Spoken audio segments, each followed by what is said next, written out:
Welcome back Lord of the mysteries family. आज हम chapters 1170 से 1180 के बीच छिपे उन गहरे राज को डिकोड करेंगे। वॉल्यूम 6 का सफर अब धीरे धीरे और भी ज्यादा इंटेंस होता जा रहा है। सच कहूं तो थकावट अभी भी महसूस हो रही है, लेकिन जब आपके कमेंट्स पढ़ता हूं तो सारी थकान दूर हो जाती है और एक अलग ही एनर्जी आ जाती है। ऐसा लगता है कि मैं अकेला नहीं, हम सब साथ में इस सफर पर हैं। बस एक छोटी सी रिक्वेस्ट है, अगर आपको मेरी ये कोशिश और ये स्टोरी टेलिंग पसंद आ रही है तो प्लीज सब्सक्राइब करके इस फैमिली को और बड़ा बनाएं, क्योंकि आपका साथ ही मेरी असली मोटिवेशन है। चलो देखते हैं आज किस्मत हमारे लिए क्या लेकर आई है। Chapter 1171 the third one. History का एक टुकड़ा जो पीछे छूट गया है उसे प्रेजेंट एरा में लौटने दें। लौटना फिर से प्रकट होना नहीं, दोनों का मतलब पूरी तरह से अलग है। फोर्थ या थर्ड अपोच की सच्ची हिस्ट्री लिखना और उसे रिचुअल पूरा करने के लिए फैलाना काफी नहीं है। क्लेन का दाहिना हाथ, जिसने फाउंटेन पेन पकड़ा हुआ था, रुक गया। उसने इंस्टिंक्टिवली मिरेकल इन्वोकर पोशन के कंटेंट्स को एनालाइज किया। कुछ सोचने के बाद उसे कुछ ऐसा मिला जो रिचुअल की आवश्यकताओं से बिल्कुल मेल खाता था। वो था सिटी ऑफ सिल्वर के लोगों को forsaken land of the God से एस्केप करने देना और नॉर्दर्न और साउदर्न कॉन्टिनेंट्स में लौटने देना, जिससे 2 से 3,000 साल पीछे छूटी इस हिस्ट्री को प्रेजेंट एरा में लौटने की अनुमति मिल सके। ये आमोन की परस्यूट से एस्केप करने से आसान नहीं है। Forsaken land of the God's को छोड़ने का एकमात्र तरीका जायंट किंग कोर्ट में एंटर करना और उस पैलेस को खोलना है जहां डार्क एंजल सासरिर गहरी नींद में है। ये एंशिएंट सन गॉड की नेगेटिव पर्सनालिटी है। यह किंग्स ऑफ एंजल्स में पहले स्थान पर है और गॉड के left hand deputy of haven के रूप में जाना जाता है। वो शायद करंट आमोन से भी ज्यादा स्ट्रांग हो। इसके अलावा उसकी करंट स्टेट को वेरियस डेटीज द्वारा देखा जा रहा है। हाँ, आमोन से मेरे एस्केप की तुलना में इसका अधिक कंट्रोलेबल एस्पेक्ट ये है कि मैं सफिशिएंट प्रिपरेशंस कर सकता हूँ। क्लेन ने धीरे से सांस छोड़ी और महसूस किया कि रिचुअल पूरा करने का एक सर्टेन चांस था। वास्तव में वो बहुत अच्छी तरह जानता था कि उसके बिना भी city of silver giant king के रेजिडेंस का दरवाजा खोलने और इस फॉरसेकन लैंड को छोड़ने का रास्ता खोजने के लिए बार बार अटैम्प्ट्स करेगा। ये ऐसा था जैसे वे आग की लपटों की ओर जाने वाले पतंगे थे, भले ही कीमत मौत हो। चाहे कुछ भी हो, मेरे पार्टिसिपेशन के साथ सक्सेस के चांसेस डेफिनेटली अब की तुलना में हायर होंगे। क्लेन सबकॉन्शियसली डार्क एंजल के स्लंबर ग्राउंड का दरवाजा खोलना चाहता था ताकि आमोन को अट्रैक्ट किया जा सके। डार्क एंजल के जागने से होने वाले डैमेज को ऑफसेट करने के लिए केओस क्रिएट किया जा सके। ये एक टैक्टिक थी जिससे वो काफी फैमिलियर था। हालांकि उसने अंततः इस आइडिया को रिजेक्ट कर दिया क्योंकि ये बहुत डेंजरस था। आमोन के साथ कुछ समय बिताने और फाइनली किंग ऑफ एंजल्स का लेवल देखने के बाद क्लेन इंस्टिंक्टिवली इन टेरिफाइंग एग्जिस्टेंसेस से डरने लगा था। वो अब केओस क्रिएट करने के लिए उनके बीच के कॉन्फ्लिक्ट का यूज नहीं करना चाहता था। सिर्फ उनकी एग्जिस्टेंस ही सराउंडिंग बियॉन्डर्स और पूरे रीजन को इरिपेरेबल डैमेज पहुंचा सकती थी। ऐसे सर्कमस्टांसेस में एक केओटिक सिचुएशन क्रिएट करने के लिए उन पर रिलाई करने की कोशिश करना अब एबिस के किनारे पर लड़खड़ाना नहीं था। अगर कोई केयरफुल नहीं रहा तो वो एबिस में और इटर्नल डैमिनेशन में गिर जाएगा। इसलिए कोशिश न करना ही बेहतर था। जब तक उसके पास कोई और सोल्यूशन नहीं था, एस्केप करने की हद तक बस उसकी विशफुल थिंकिंग थी। क्लेन ऐसा अटैम्प्ट नहीं करना चाहता था। इंडीड मिरेकल इन्वोकर की बियॉन्डर पावर्स का एक पोर्शन हिस्ट्री से आता है। यही वजह है कि इस तरह की रिचुअल रिक्वायरमेंट है। दूसरे स्कॉलर्स ऑफ योर ने इसे कैसे पूरा किया? लंबी ब्रॉन्ज टेबल पर पार्चमेंट को देखते हुए उसने दूसरे एंगल से एक पॉसिबल सोल्यूशन के बारे में सोचा। अगर ये मैं होता तो एकमात्र सोल्यूशन जो मैं सोच सकता हूँ वो है कुछ लोगों या हिस्ट्री को रियलिटी से आइसोलेट करना। केवल जब वे समय के साथ भूल जाते हैं तो मैं उन्हें प्रेजेंट एरा में लौटाता हूँ। इसमें लंबा समय लग सकता है या शायद कितना बुरा काम है। हे, ये मुझे पीच ब्लॉसम स्प्रिंग की याद दिलाता है। बाहरी दुनिया से दूर यूटोपिया में रहने वाले लोग कुछ कैरेक्टरिस्टिक्स शेयर करते हैं। कुछ सोचने के बाद क्लेन का मानना था कि स्कॉलर्स ऑफ योर के लिए इस रिचुअल की डिफिकल्टी ये थी कि क्या वे रिचुअल आयोजित होने तक सरवाइव कर सकते थे। इसके अलावा बहुत सारे एक्सीडेंट्स थे जो उस तरह के सेल्फ आइसोलेशन को इंटरप्ट कर सकते थे। Forsaken land of the God's ने इन मुद्दों को परफेक्टली रिजॉल्व कर दिया है, लेकिन ये अपने साथ बड़ी प्रॉब्लम्स भी लाता है। डार्क एंजल सासरिर हेवन के इस डेप्यूटी राइट हैंड की कंडीशन अब क्या है? क्या ये एंशिएंट सन गॉड के रिसरेक्शन से रिलेटेड है? ऐसे मामले में इन्वॉल्व लेवल पहले ही इस दुनिया की सीलिंग तक पहुंच चुका है। मैं हमेशा ऐसे मामलों में क्यों शामिल होता हूं? क्लेन ने एक सेल्फ डेप्रिकेटिंग हंसी दी। वो रफली गेस कर सकता था कि ये सेफिराह कैसल द्वारा लाई गई डेस्टिनी के कारण था। आखिरकार ब्लेस्फेमर आमोन ऐसी डेस्टिनी उठाने के लिए अनविलिंग था। अपने भटकते हुए थॉट्स को वापस खींचते हुए उसने अपना अटेंशन वापस मिरेकल इन्वोकर पोशन फॉर्मूला पर फोकस किया। Worm of star apprentice pathway से है। सप्लीमेंट्री इंग्रेडिएंट्स में 3 नेबरिंग पाथवेज के 3 हाई ग्रेड स्पिरिचुअल मटेरियल्स शामिल हैं। मैंने पहले ही वर्म्स ऑफ टाइम को फेट साइफन चार्म्स में बना दिया है। उन्हें रिस्टोर करने का कोई तरीका नहीं है। लियोनार्ड के ग्रैंडपा को मुझे एक और उधार देने दे। इसे उधार कैसे कहा जा सकता है? मैं इसके बदले यस्टरडे वंस मोर चार्म के अपग्रेडेड वर्जन का यूज करने जा रहा हूं। मुझे वर्म ऑफ स्टार कहाँ मिलना चाहिए? रियल वर्ल्ड में रहने वाले अप्रेंटिस पाथवे के ज्यादा डेमीगॉड्स नहीं हैं। अरोरा ऑर्डर का सेंट ऑफ सीक्रेट्स बॉटिस। हालांकि मैं forsaken land of the gods में फंसा हूं और उससे डील नहीं कर सकता। मैं केवल मैम हर्मिट और क्वीन मिस्टिक से हेल्प मांग सकता हूं।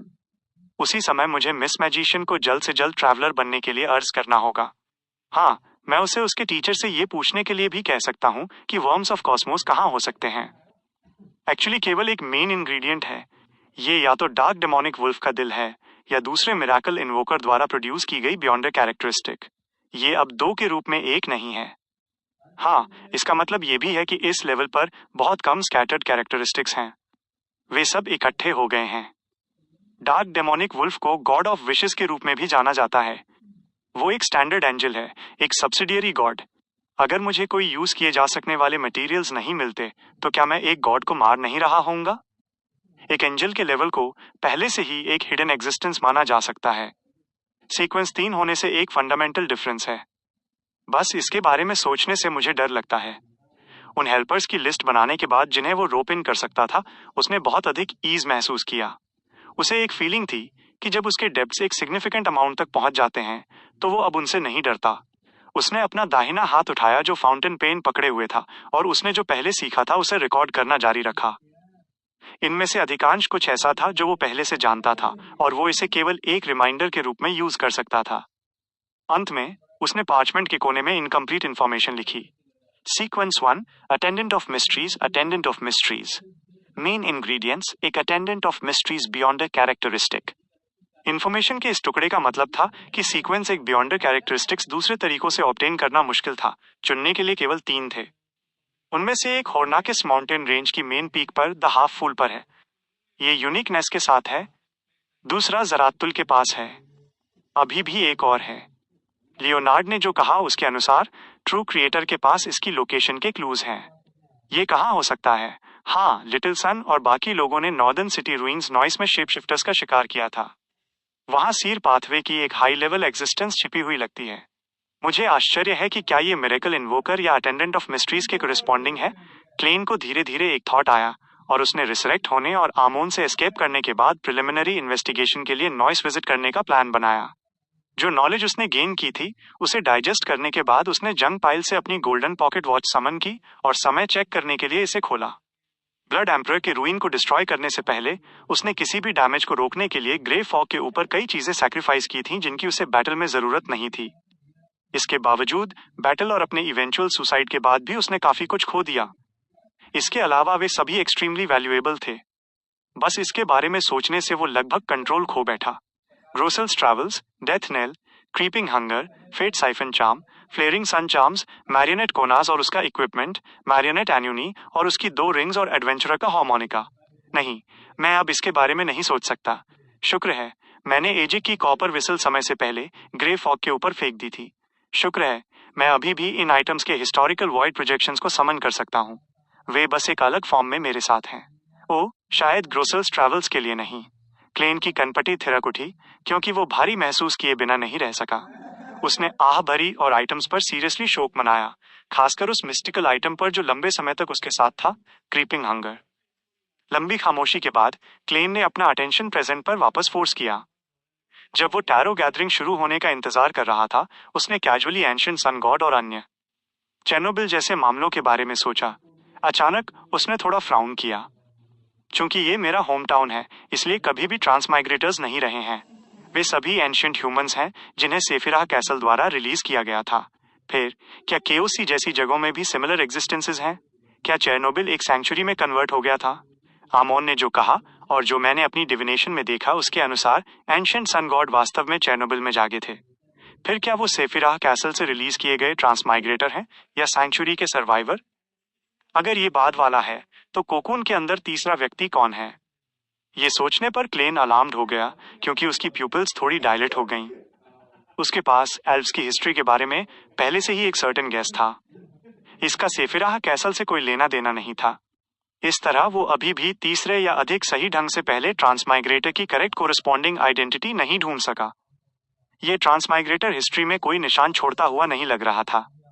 बिना किसी हेसिटेशन के क्लेन की कॉन्शियसनेस ग्रे-इश व्हाइट फॉग में डूब गई। सेफिरा कैसल की पावर के साथ वो सीधे हिस्ट्री के एक सर्टेन पार्ट में आया जो रिलेटिवली डिस्टेंट था। ये लाइट के कई फ्रेगमेंट से बना था और सबसे क्लियर डोर ऑफ लाइट के ऊपर सस्पेंडेड झो मिंगरुई था, और झो मिंगरुई के बगल में कोरिस्पॉन्डिंग फॉग ऑफ हिस्ट्री रॉसल की सफिशिएंट नॉलेज के कारण तुरंत रोशन हो गया। उसने एक यंग मैन को देखा जिसकी कोकून में आंखें कसकर बंद थीं। इसे वेरीफाई करने की कोई जरूरत नहीं थी। उस सेंस ऑफ फैमिलियरिटी और स्पिरिचुअल इंट्यूशन के माध्यम से उसने कंफर्म किया कि ये एम्परर रोसेल गुस्ताव का फॉर्मर इनकॉर्नेशन हुआंग ताओ था। एम्परर की ट्रू अपीयरेंस को अप्रिशिएट करने की परवाह किए बिना क्लेन ने अपनी गेज दूसरी तरफ घुमाई। वहां एक ट्रांसपेरेंट कोकून था और अंदर का फिगर वेगली देखा जा सकता था। चूंकि उसने पहले ही अन्य हैंग्ड फिगर्स को देखा था, उसने फॉग ऑफ हिस्ट्री में लाइट के कई फ्रेगमेंट्स को रोशन किया था। वे इंटरवीव हुए और एक दूसरे को स्टिमुलेट किया, मुश्किल से उसे फजी एरिया देखने की अनुमति दी। अंदर का फिगर ऑब्वियसली एक महिला थी, फीमेल। क्लेन के दिमाग में एक थॉट आया क्योंकि उसे रियलाइज हुआ कि उसने ट्रांसमाइग्रेटर को एनालाइज करते समय एक डायरेक्शन मिस कर दी थी। ट्रांसमाइग्रेटर्स का एक ऑब्जेक्टिव माइंडसेट था। वे खुद को पूरी तरह से कंट्रोल कर सकते थे और कोई भी निशान नहीं छोड़ सकते थे जो समय से एक्सीड करे, लेकिन एक चीज थी जिसे अवॉइड नहीं किया जा सकता था। ये बहुत ऑब्वियस था कि सेफिरा कैसल सीर, अप्रेंटिस और मारॉडर से रिलेटेड 3 पाथवेज से रिलेटेड था। एक ट्रांसमाइग्रेटर के जन्म के बाद उन्हें इन 3 पाथवेज में से एक के साथ जल्दी से कनेक्शन बनाना था। न केवल क्लेन एंटिगोनस फैमिली की नोटबुक द्वारा लाए गए केस में शामिल था, बल्कि उसने जल्दी ही सीर पोर्शन चुनने का अपॉर्चुनिटी पाया। इंतिस में जहां रोसेल एक्टिव था, वहां सीक्रेट ऑर्डर था और वो जरातुल को जल्दी जान गया। इस लॉजिक के अनुसार मॉरॉडर अथॉरिटी के साथ ancient sun god indeed reasonable suspects में से एक था। क्लेन ने इमीडिएटली एक पेन और पेपर कंज्योर किया और उन कॉरेस्पॉन्डिंग नामों को लिस्ट करना शुरू कर दिया जिन्हें वो उस मोमेंट पर जानता था। उदाहरण के लिए 4th अपोच के लोग एंटिगोनस, जरातुल और अब्राहम फैमिली से, या एंशिएंट सन गॉड को सराउंड करने वाले किंग्स ऑफ एंजल्स। जल्द ही क्लेन की गेज कुछ नामों पर रुक गई। पहला व्यक्ति एंशिएंट गॉड फ्लिग्रिया के अलावा कोई नहीं था जिसके पास क्लियरली सीर की अथॉरिटी थी। उसके पीछे उसका सब्सिडियरी गॉड था, गॉड ऑफ द डेड सॉलिंगर और गॉड ऑफ मिसफॉर्चून अमानेसिस। बाद वाली को एवरनाइट गॉडेस के रूप में भी जाना जाता था। Chapter 1172 unperturbed. क्लेन ने अपने सामने रखे पार्चमेंट को लंबे समय तक बिना हिले देखा। थोड़ी देर बाद उसने लंबी मोटल टेबल के किनारे को धीरे से टैप किया, जिससे उसके द्वारा कंज्योर किए गए सभी आइटम्स गायब हो गए। उसने अपनी गोल्डन पॉकेट वॉच समन की और समय चेक करने के लिए इसे खोला। उसने लिटिल सन को एक मैसेज भेजा, उसे टैरो गैदरिंग में पार्टिसिपेट करने के लिए तैयार रहने की सूचना दी। लगभग 1000 हार्टबीट्स के बाद डार्क रेड बीम्स लंबी ब्रॉन्ज टेबल के दोनों ओर से उठी, अलग अलग हाईबैक चेयर्स पर अलग अलग फिगर्स में कंडेंस हो गईं। बिना किसी गैप के टैरो क्लब के सभी मेंबर्स ने उस फिगर को देखा जो सबसे अंत में बैठा था और ग्रे फॉग में घिरा हुआ था। ये देखकर कि मिस्टर फूल ने मोनोकल नहीं पहना है, लियोनार्ड ने मन ही मन राहत की सांस ली। फिर वो मुड़ा और द वर्ल्ड क्लेन मोरिटी की सिचुएशन कंफर्म करने के लिए लंबी मोटल टेबल के नीचे देखा। उसकी तरह कैटलिया और ड्रे और फोर्स ने मिस्टर फूल को देखने के बाद इंस्टिंक्टिवली अपना attention the world Gehrman sparrow की ओर मोड़ दिया। उनमें से एक को पता था कि द वर्ल्ड डेंजरस सिचुएशन में है और केवल मिस्टर फूल की ब्लेसिंग्स मांग सकता है। दूसरा 2 दिनों से कोई फीडबैक रिसीव करने में फेल रहा था और उसे सस्पेक्ट था कि गेहरमन स्पैरो वास्तव में जॉर्ज 3 के रिगार्डिंग मामले में एम्ब्रॉयल्ड था।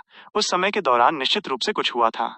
अंतिम को पता था कि जॉर्ज 3 का मामला एक्सट्रीमली रिस्की था और वो थोड़ी चिंतित थी कि मिस्टर वर्ल्ड सीरियस इंजरीज सफर करेंगे। यह देखकर कि द वर्ल्ड गेहरमन स्पैरो बिना किसी एबनॉर्मलिटीज के पूरी तरह से ठीक था, ऑड्रे ने अपनी गेज वापस ली, कर्टसी की और लंबी ब्रॉन्ज टेबल के अंत की ओर सिर झुकाया। गुड आफ्टरनून मिस्टर फूल। दुनिया की सिचुएशन और भी ज्यादा क्योटिक होने के साथ उसे ये फैक्ट थोड़ा सुकून देने वाला लगा कि टैरो क्लब अभी भी अपनी ओरिजिनल स्टेट बनाए रख सकता है। इसने उसके मूड को काफी इंप्रूव किया। टैरो क्लब के मेंबर्स द्वारा मिस जस्टिस की लीडरशिप में झुकने के बाद द फूल क्लेन ने हल्का सा सिर हिलाया, सभी को बैठने का इशारा किया। फिर उसने धीरे से एरिया का सर्वे किया और मुस्कुराया। ऐसा लगता है कि आप सभी बहुत कंसर्न थे कि क्या आज की टैरो गैदरिंग हमेशा की तरह आगे बढ़ेगी। ये सुनकर एल्गर के दिल की धड़कन तेज हो गई क्योंकि उसने थंपिंग साउंड सुनी। बिना किसी डाउट के उसे विश्वास था कि मिस्टर फूल उसे रेफर कर रहे थे और उसे एक जेंटल पनिशमेंट दे रहे थे। दूसरे शब्दों में, उन्होंने उसे पश्चाताप करने का एक चांस दिया था। एल्गर ने अपना सिर नीचे किया और कांपती हुई आवाज में कहा, हम पर्याप्त पवित्र नहीं थे और बहुत ज्यादा सोचा। मिस्टर हैंग्डमैन मेरी ओर से माफी क्यों मांग रहे हैं? फोर्स, जिसने जियो को यह पूछने का इंस्ट्रक्शन दिया था कि क्या टैरो गैदरिंग शेड्यूल के अनुसार आगे बढ़ेगी, एक पल के लिए स्टन रह गई इससे पहले कि उसने सोचना छोड़ दिया। वो फिर लंबी ब्रॉन्ज टेबल के अंत की ओर मुड़ी और अपना सिर नीचे कर लिया। उसने रिपीट किया, हम पर्याप्त पवित्र नहीं थे और बहुत ज्यादा सोचा। लेकिन फोर्स को ऐसा नहीं सोचना चाहिए था। ऑड्रे ने टेबल के पार और फिर अपने साइड्स में देखा, एनलाइटनमेंट महसूस करते हुए। द फूल ने सिर हिलाया और फिर से चारों ओर देखा। ऐसी कंसर्न नॉर्मल मानी जाती है। वो हंसा और उसने आह भरी। मैंने recently forsaken land of the gods में आमोन के साथ गेम खेलने के लिए द वर्ल्ड की बॉडी का यूज किया है। शुक्र है हमें ये टैरो गैदरिंग स्किप नहीं करनी पड़ी। उसने जो कुछ भी कहा वो सच था, लेकिन जो दूसरे लोग इस इंफॉर्मेशन से डिसिफर करेंगे वो डेफिनेटली एक्चुअल सिचुएशन से बहुत दूर था। और इस तरह, भले ही द वर्ल्ड गेहरमन स्पैरो के द फूल के बराबर होने की खबर रिलीज हो जाए, टैरो क्लब के मेंबर्स केवल अपने दिलों में यही सोचेंगे कि आमोन फिर से अपनी डिसीटफुल ट्रिक्स आजमा रहा था। ऐसा पीरियड होना कि द वर्ल्ड द फूल के बराबर था, इसका मतलब ये नहीं था कि द वर्ल्ड हमेशा द फूल के बराबर था। सच का एक हिस्सा झूठ भी था। आमोन के साथ एक गेम खेला। ओल्ड मैन का गैस सही था। मिस्टर फूल जानबूझकर ब्लेस्फेमर आमोन को चारा डालने के लिए क्लेन का यूज कर रहे थे। जैसा कि ये दिखता है, उन्होंने एक रदर सेटिस्फैक्ट्री आउटकम ऑब्टेन किया था, जिससे आमोन को एक टेरिफाइंग लॉस सफर करना पड़ा।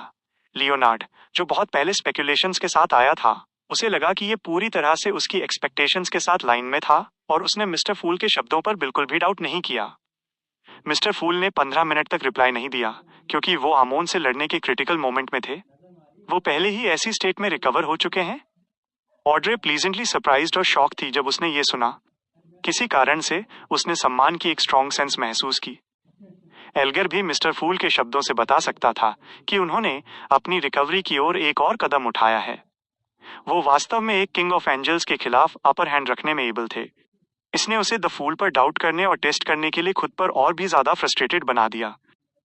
मिस्टर फूल ने एडवांस में हिंट दिया था कि टैरो गैदरिंग कैंसिल हो सकती है, क्योंकि उन्होंने लंबे समय से प्रिडिक्ट किया था कि उनके और आमोन के बीच कॉन्फ्लिक्ट होगा। वास्तव में ये भी पॉसिबल है कि उन्होंने आमोन के लिए एक ट्रैप सेट करके इस एपिसोड को क्रिएट करने की इनिशिएटिव ली हो। एल्गर ने तुरंत कई कनेक्शंस बनाए और महसूस किया कि इतनी हाई लेवल एग्जिस्टेंस के सामने अपने थॉट्स छिपाने का कोई तरीका नहीं था। उसने एक बार फिर खुद को चेतावनी दी, मैं भविष्य में फिर से ऐसा काम नहीं कर सकता। तो मिस्टर वर्ल्ड ने कोई फीडबैक प्रोवाइड नहीं किया क्योंकि उनकी बॉडी मिस्टर फूल द्वारा आमोन को रजिस्ट करने के लिए यूज की जा रही थी। वो किंग ऑफ एंजल्स, आमोन सचमुच पावरफुल है। मिस्टर फूल को वास्तव में पर्सनली एक्शन लेने की जरूरत पड़ी। फोर्स और जियो ने लुक्स एक्सचेंज किए। उनके पिछले सवालों के बारे में अब कोई डाउट नहीं था। कैटलिया रफली समझ गई कि द वर्ल्ड गायब क्यों हो गया था। उसने ये भी गेस किया कि मैसेंजर जिसके द वर्ल्ड के साथ कॉन्ट्रैक्चुअल टाइज थे, वो शायद forsaken land of the gods में एंटर करने में एबल नहीं थी।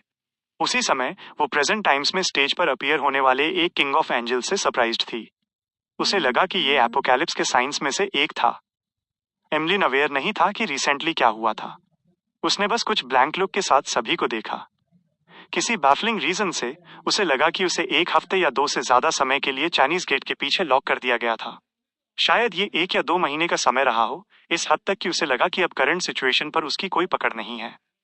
Mister world forsaken land of the gods में आ गए हैं। क्या मिस्टर फूल ने उस टेरिफाइंग आमोन के साथ बैटल में एंगेज करने के लिए उनकी बॉडी का यूज किया?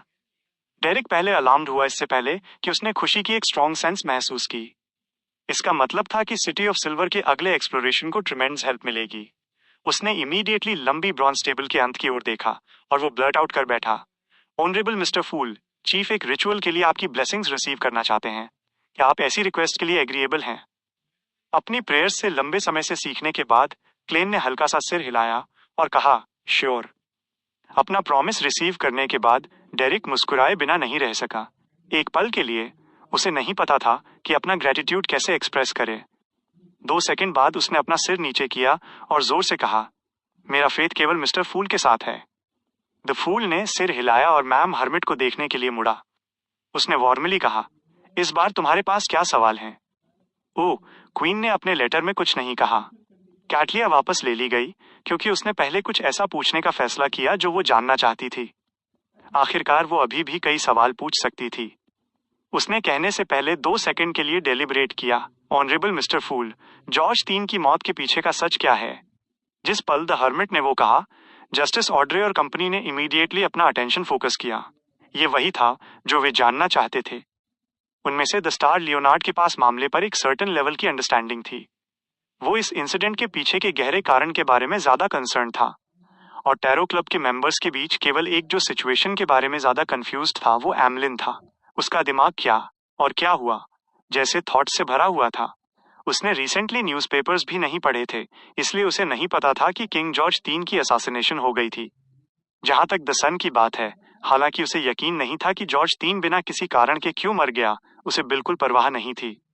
द फूल क्लेन मुस्कुराया और शांति से कहा, जॉर्ज 3 ब्लैक एम्परर बनना चाहता था, और इस कारण से उसने ट्यूडर रूइंस को खोदा, ह्यूमन ट्रैफिकिंग में एंगेज हुआ और ग्रेट स्मॉग ऑफ बैकलैंड क्रिएट किया। उसने एक वॉर शुरू की, फेसाक एयरशिप्स को बैकलैंड पर बमबारी करने की अनुमति दी। अनफॉर्चुनेटली वो फाइनल रिचुअल में फेल हो गया, और रिचुअल के लिए उसे जिस सीक्रेट मौसोलियम की जरूरत थी वो डिस्ट्रॉय हो गया। उसने ब्रीफली पूरे इंसिडेंट को सबसे शांत टोन में डिस्क्राइब किया जो वो बना सकता था, ऐसा करते हुए बिना ये मेंशन किए कि उसने क्या किया था। मिस्टर फूल के लिए अपने खुद के अकॉर्ड पर सिचुएशन एक्सप्लेन करना उनके लिए नीचे होगा। Great smog of बैकलैंड, airship, red, ये सब जॉर्ज 3 द्वारा एक गॉड बनने के लिए किया गया था। ऑड्रे की आंखें चौड़ी हो गईं क्योंकि उसने तुरंत उन 2 चीजों को याद किया जो उसने पहले एक्सपीरियंस की थी। अचानक वो समझ गई कि the world Gehrman sparrow George 3 को गॉड बनने से क्यों रोकना चाहता था। वो जानती थी कि वो एक जेंटल और काइंड जेंटलमैन था, और वो डेफिनेटली इन 2 ट्रैजिक केसेस के पीछे के कल्प्रिट को स्कॉट फ्री नहीं जाने देगा। अगर ये मैं होती तो मैंने भी ऐसा करने के बारे में सोचा होता, लेकिन मैं हिचकिचाती और बुरे डेवलपमेंट्स की पॉसिबिलिटी से रुक जाती। जहां तक मिस्टर वर्ल्ड की बात है, वो फर्म और डिसाइसिव हैं। ये एक ऐसा मामला है जिसमें डेटीज शामिल हैं। हाँ, इस मामले में मिस्टर फूल की विल भी होनी चाहिए। ऑड्रे ने द वर्ल्ड गेहरमन स्पैरो की ओर देखा, जो लंबी मोटल टेबल के दूसरे छोर पर चुपचाप बैठा था। उसने अपनी सहमति एक्सप्रेस करने के लिए थोड़ा सिर हिलाया। ब्लैक एम्परर, जॉर्ज 3 एक गॉड बनना चाहता था? ये हाँ, मिस्टर फूल के पास ब्लैक एम्परर कार्ड ऑफ ब्लेस्फेमी है। गेहरमन स्पैरो पहले ग्रेट स्मॉग और ह्यूमन ट्रैफिकिंग के मामले की इन्वेस्टिगेट कर रहा था। इंडीड, ये सब एक साथ कनेक्टेड हैं। इसके पीछे ऐसा सीक्रेट छिपा था। जैसा कि ये दिखता है, मिस्टर फूल का गोल अचीव हो गया है। उनका प्लान सक्सीड हो गया। इसलिए उन्होंने अपनी रिकवरी की ओर एक और कदम उठाया है। वो अब एक किंग ऑफ एंजल्स के साथ हेड ऑन फेस कर सकते हैं। एल्गर ने इसके बारे में जितना सोचा, वो उतना ही फेयरफुल और स्पिरिटेड हो गया। उसने महसूस किया कि समय से पहले कुछ क्लूज जानने के बावजूद वो मिस्टर फूल के सेटअप से पूरी तरह से अनअवेयर था। लियोनार्ड, फोर्स और टैरो क्लब के अन्य मेंबर्स द्वारा एक्सपीरियंस किए गए शॉक के बीच, कैटलिया, जिसके पास पहले से ही एक प्रीमोनिशन था, ने अपनी इमोशंस को दबा दिया और एक और सवाल पूछने का फैसला किया। ऑनरेबल मिस्टर फूल, इस मामले के रिगार्डिंग 7 डेटीज का एटीट्यूड क्या है? Chapter 1173, advice. अच्छा सवाल है।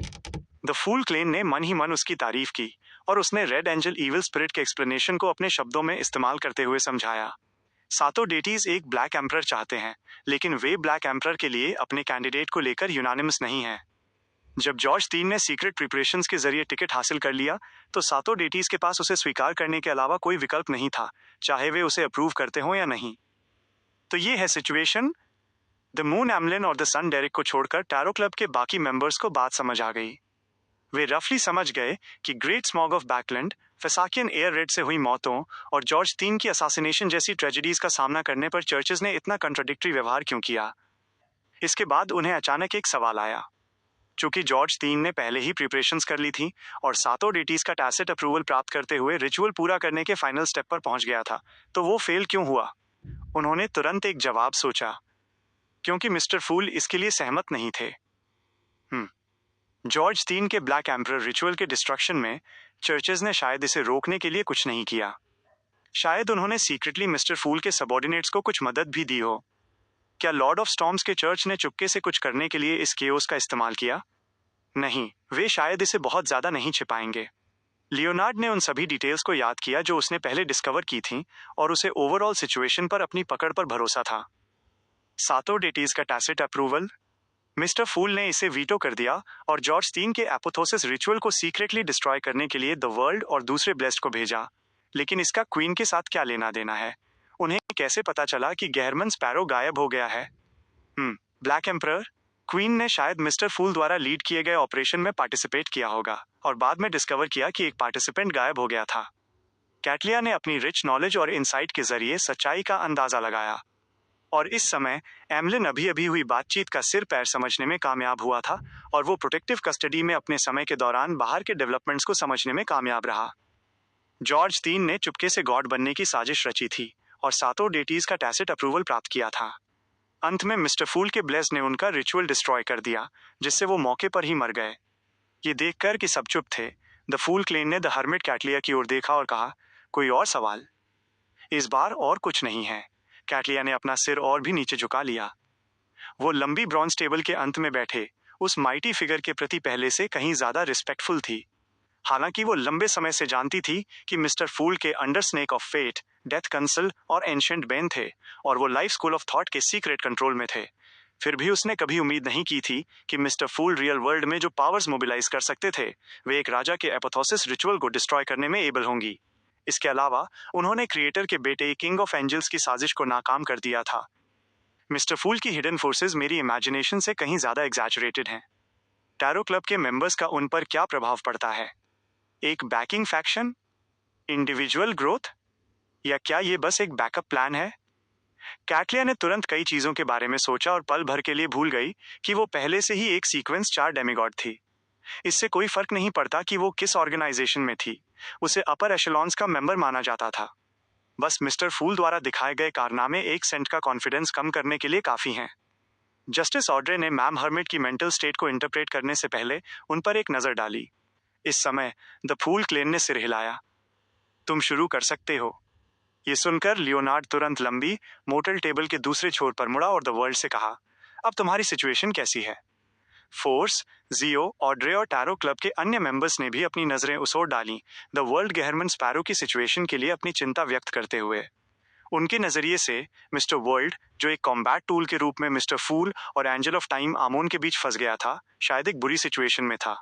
उसका सर्वाइवल का मतलब था कि उसे पहले से ही काफी लकी माना जाता था। अलग अलग चिंताओं को महसूस करते हुए क्लेन ने द वर्ल्ड को कंट्रोल किया और होर्सली हंसा। बहुत बुरा नहीं, लेकिन बहुत अच्छा भी नहीं। ये सब मिस्टर फूल की ग्रेस की बदौलत है कि मैंने आखिरकार आमोन से एक सीक्रेट ऑब्टेन किया, लेकिन मैं पूरी तरह से उनकी पकड़ से नहीं बच पाया हूँ। सभी के जवाब का इंतजार किए बिना उसने आगे कहा, मैं अभी एक रदर स्टिकी सिचुएशन में हूँ। मैं एक सर्टेन कंसील स्टेट में एंटर करने और खुद को आमोन की पकड़ से टेम्पररीली छुड़ाने के लिए मिस्टर फूल की पावर्स पर रिलाई किया।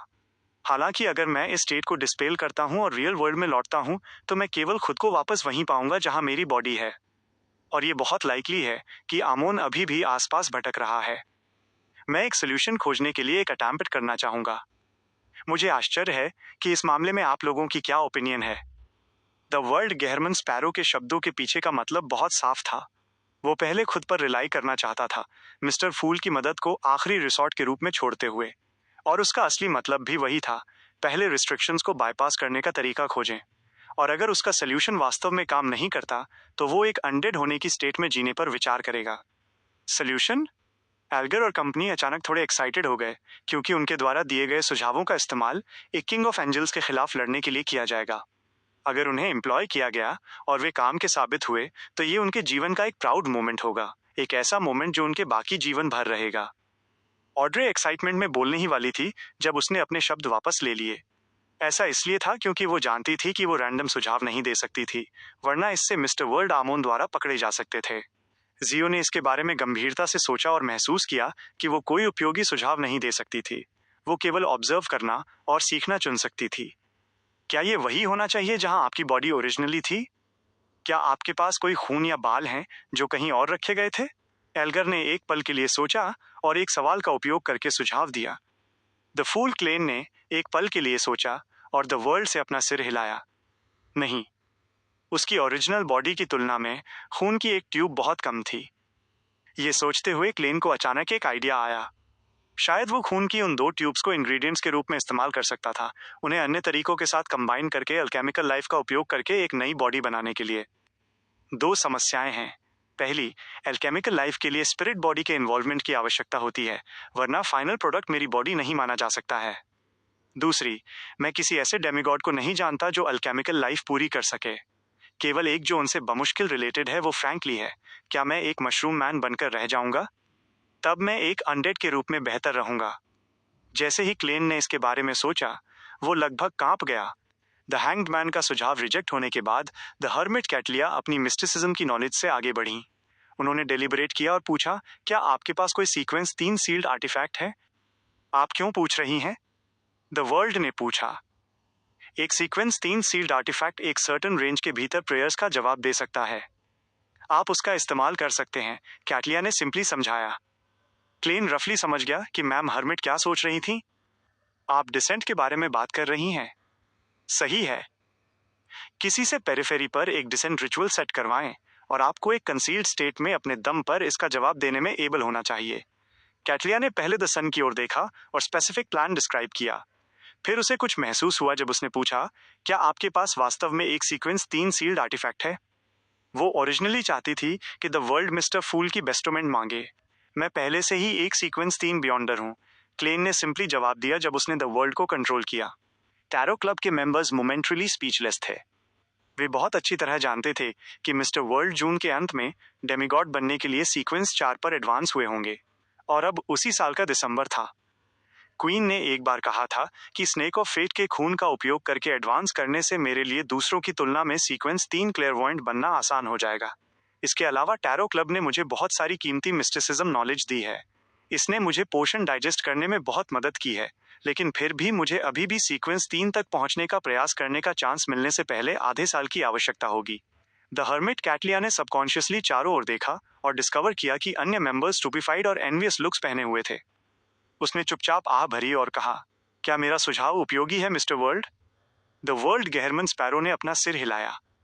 उस स्टेट में जवाब देते समय एक बहुत बड़ा रिस्ट्रिक्शन है। एक बार जब उसने डिसेंड करना चुना, तो इसका मतलब होगा कि वो अपना बाकी जीवन नहीं, आफ्टर लाइफ एक अनडेड के रूप में शुरू करेगा। शायद मैं 2 तरीकों को कंबाइन कर सकता हूँ।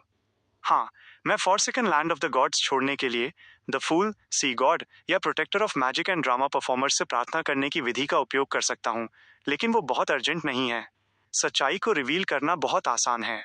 द फूल क्लेन ने सोच में रहते हुए द वर्ल्ड को द स्टार लियोनार्ड की ओर देखा। लियोनार्ड तुरंत समझ गया कि उसका क्या मतलब है। उसने टर्सली एक्नॉलेज किया, मैं वापस जाऊंगा और कुछ रिसर्च करूंगा कि क्या कोई और आइडियाज हैं। क्लियरली उसका असली इरादा ओल्ड मैन से पूछना था जब वो वापस जाएगा। वो एक एंजल थे जो आमोन को काफी अच्छी तरह जानते थे। शायद वो ऐसे सुझावों के साथ आ सकते हैं जो कोई और नहीं सोच सकता था। ये वो जवाब था जो क्लेन चाहता था। उसने तुरंत द वर्ल्ड से कहलवाया, ओके। अपनी प्रिडिकामेंट से एस्केप करने के तरीके की चर्चा समाप्त होने के बाद द वर्ल्ड गहरमन स्पैरो ने फोर्स की ओर देखा। मेरी मदद करें अब्राहम फैमिली से पूछने में कि क्या उनके पास अभी भी कोई वर्म्स ऑफ कॉस्मोस हैं जिन्होंने अपनी स्पिरिचुअलिटी नहीं खोई है। अगर हैं तो एक्सचेंज की कीमत क्या होगी? वर्म ऑफ स्टार एक हाई लेवल स्पिरिचुअल मटेरियल था। ज्यादातर समय इसमें कोई बियॉन्डर कैरेक्टरिस्टिक्स नहीं होती थीं, इसलिए इसकी स्पिरिचुअलिटी को इरिवर्सिबल नुकसान होगा। बिना किसी स्पेशल मेथड्स के इसे बहुत लंबे समय तक प्रिजर्व करना मुश्किल होगा। वर्म्स ऑफ कॉस्मोस, फोर्स चौंक गई इससे पहले कि उसने सिर हिलाया।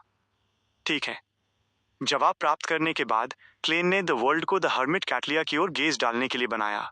अगर मिस मैजिशियन अब्राहम फैमिली से वर्म ऑफ स्टार के लिए एक्सचेंज करने में एबल नहीं है, तो मैं आपको एक मिशन सौंपना चाहूंगा। क्या मिशन? कैटलिया ने इंटरेस्ट के साथ पूछा। द वर्ल्ड ने स्माइल के साथ कहा, हंट द अरोरा ऑर्डर का saint of secrets Botis. Chapter 1174, joint operation. All right. जवाब मिलने के बाद क्लेन ने द वर्ल्ड से द हर्मिट कैटलिया की ओर देखने को कहा। अगर मिस मैजिशियन अब्राहम फैमिली से वर्म ऑफ स्टार एक्सचेंज करने में एबल नहीं होती हैं, तो मैं आपको एक मिशन सौंपना चाहूंगा। क्या मिशन? कैटलिया ने इंटरेस्ट के साथ पूछा। द वर्ल्ड ने स्माइल के साथ कहा, अरोरा ऑर्डर के सेंट ऑफ सीक्रेट्स बॉटिस को हंट करना। अरोरा ऑर्डर का saint of secrets Botis? Mister world उसे हंट करना चाहते हैं? फोर्स का पहला रिएक्शन था कि उसने गलत सुना। आखिरकार गेहरमन स्पैरो का सेंट ऑफ सीक्रेट से कोई कनेक्शन नहीं था। हालांकि उसे जल्दी ही वर्म ऑफ स्टार से एक रफ आइडिया मिल गया जो अभी मेंशन किया गया था। इसने उसे अचानक एक्साइटेड और थ्रिल्ड कर दिया। ऐसा इसलिए था क्योंकि वो भी सेंट ऑफ सीक्रेट्स बोटिस को हंट करना चाहती थी, अपने टीचर की फैमिली का बदला लेने के लिए। हालांकि अपनी कम स्ट्रेंथ और पे करने की इनेबिलिटी की वजह से उसने इस थॉट को अपने तक ही रखा था। हालांकि ऐसा लगता है कि मिस्टर वर्ल्ड पर्सनली एक्शन लेने का प्लान नहीं बना रहे।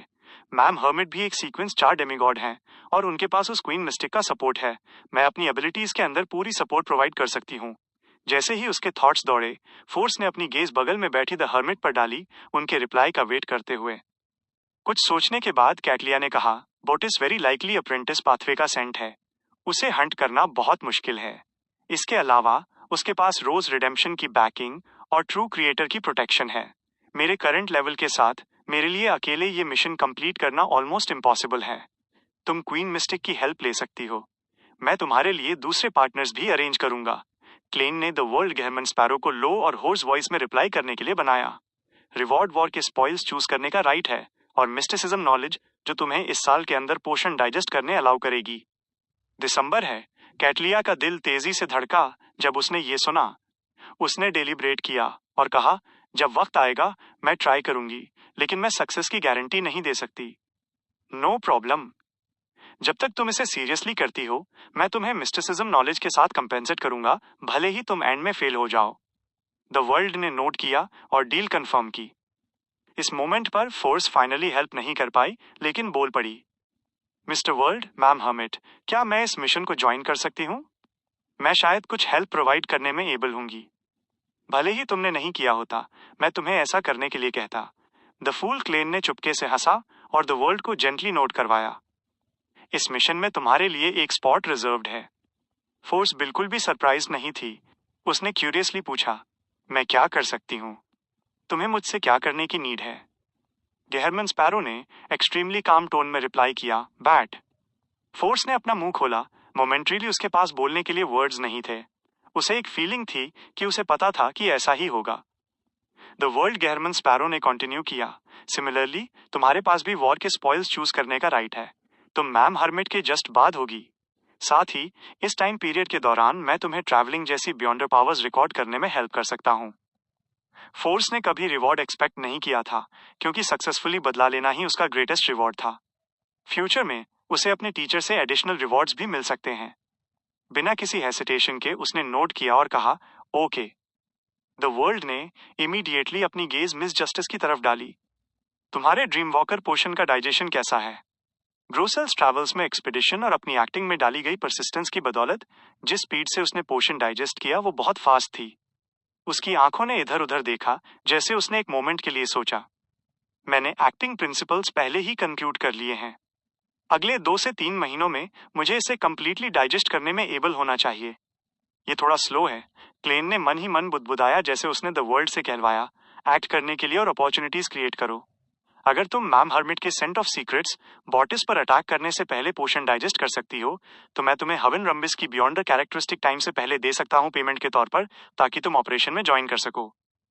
क्लेन का मानना था कि उसे forsaken land of the gods में बहुत लंबे समय तक रहना होगा। बाहरी दुनिया के ज्यादातर मैटर्स में सिर्फ टैरो क्लब के मेंबर्स के थ्रू इंटरफेयर किया जा सकता था। जितनी जल्दी हो सके अपनी स्ट्रेंथ बढ़ाना उसके लिए भी बेनिफिशियल था। इसके अलावा वो उसे डायरेक्टली नहीं दे रहा था। सेंट ऑफ सीक्रेट्स बोटिस को हंट करने की डिफिकल्टी वैसी ही थी जैसी कैटलिया ने कही थी।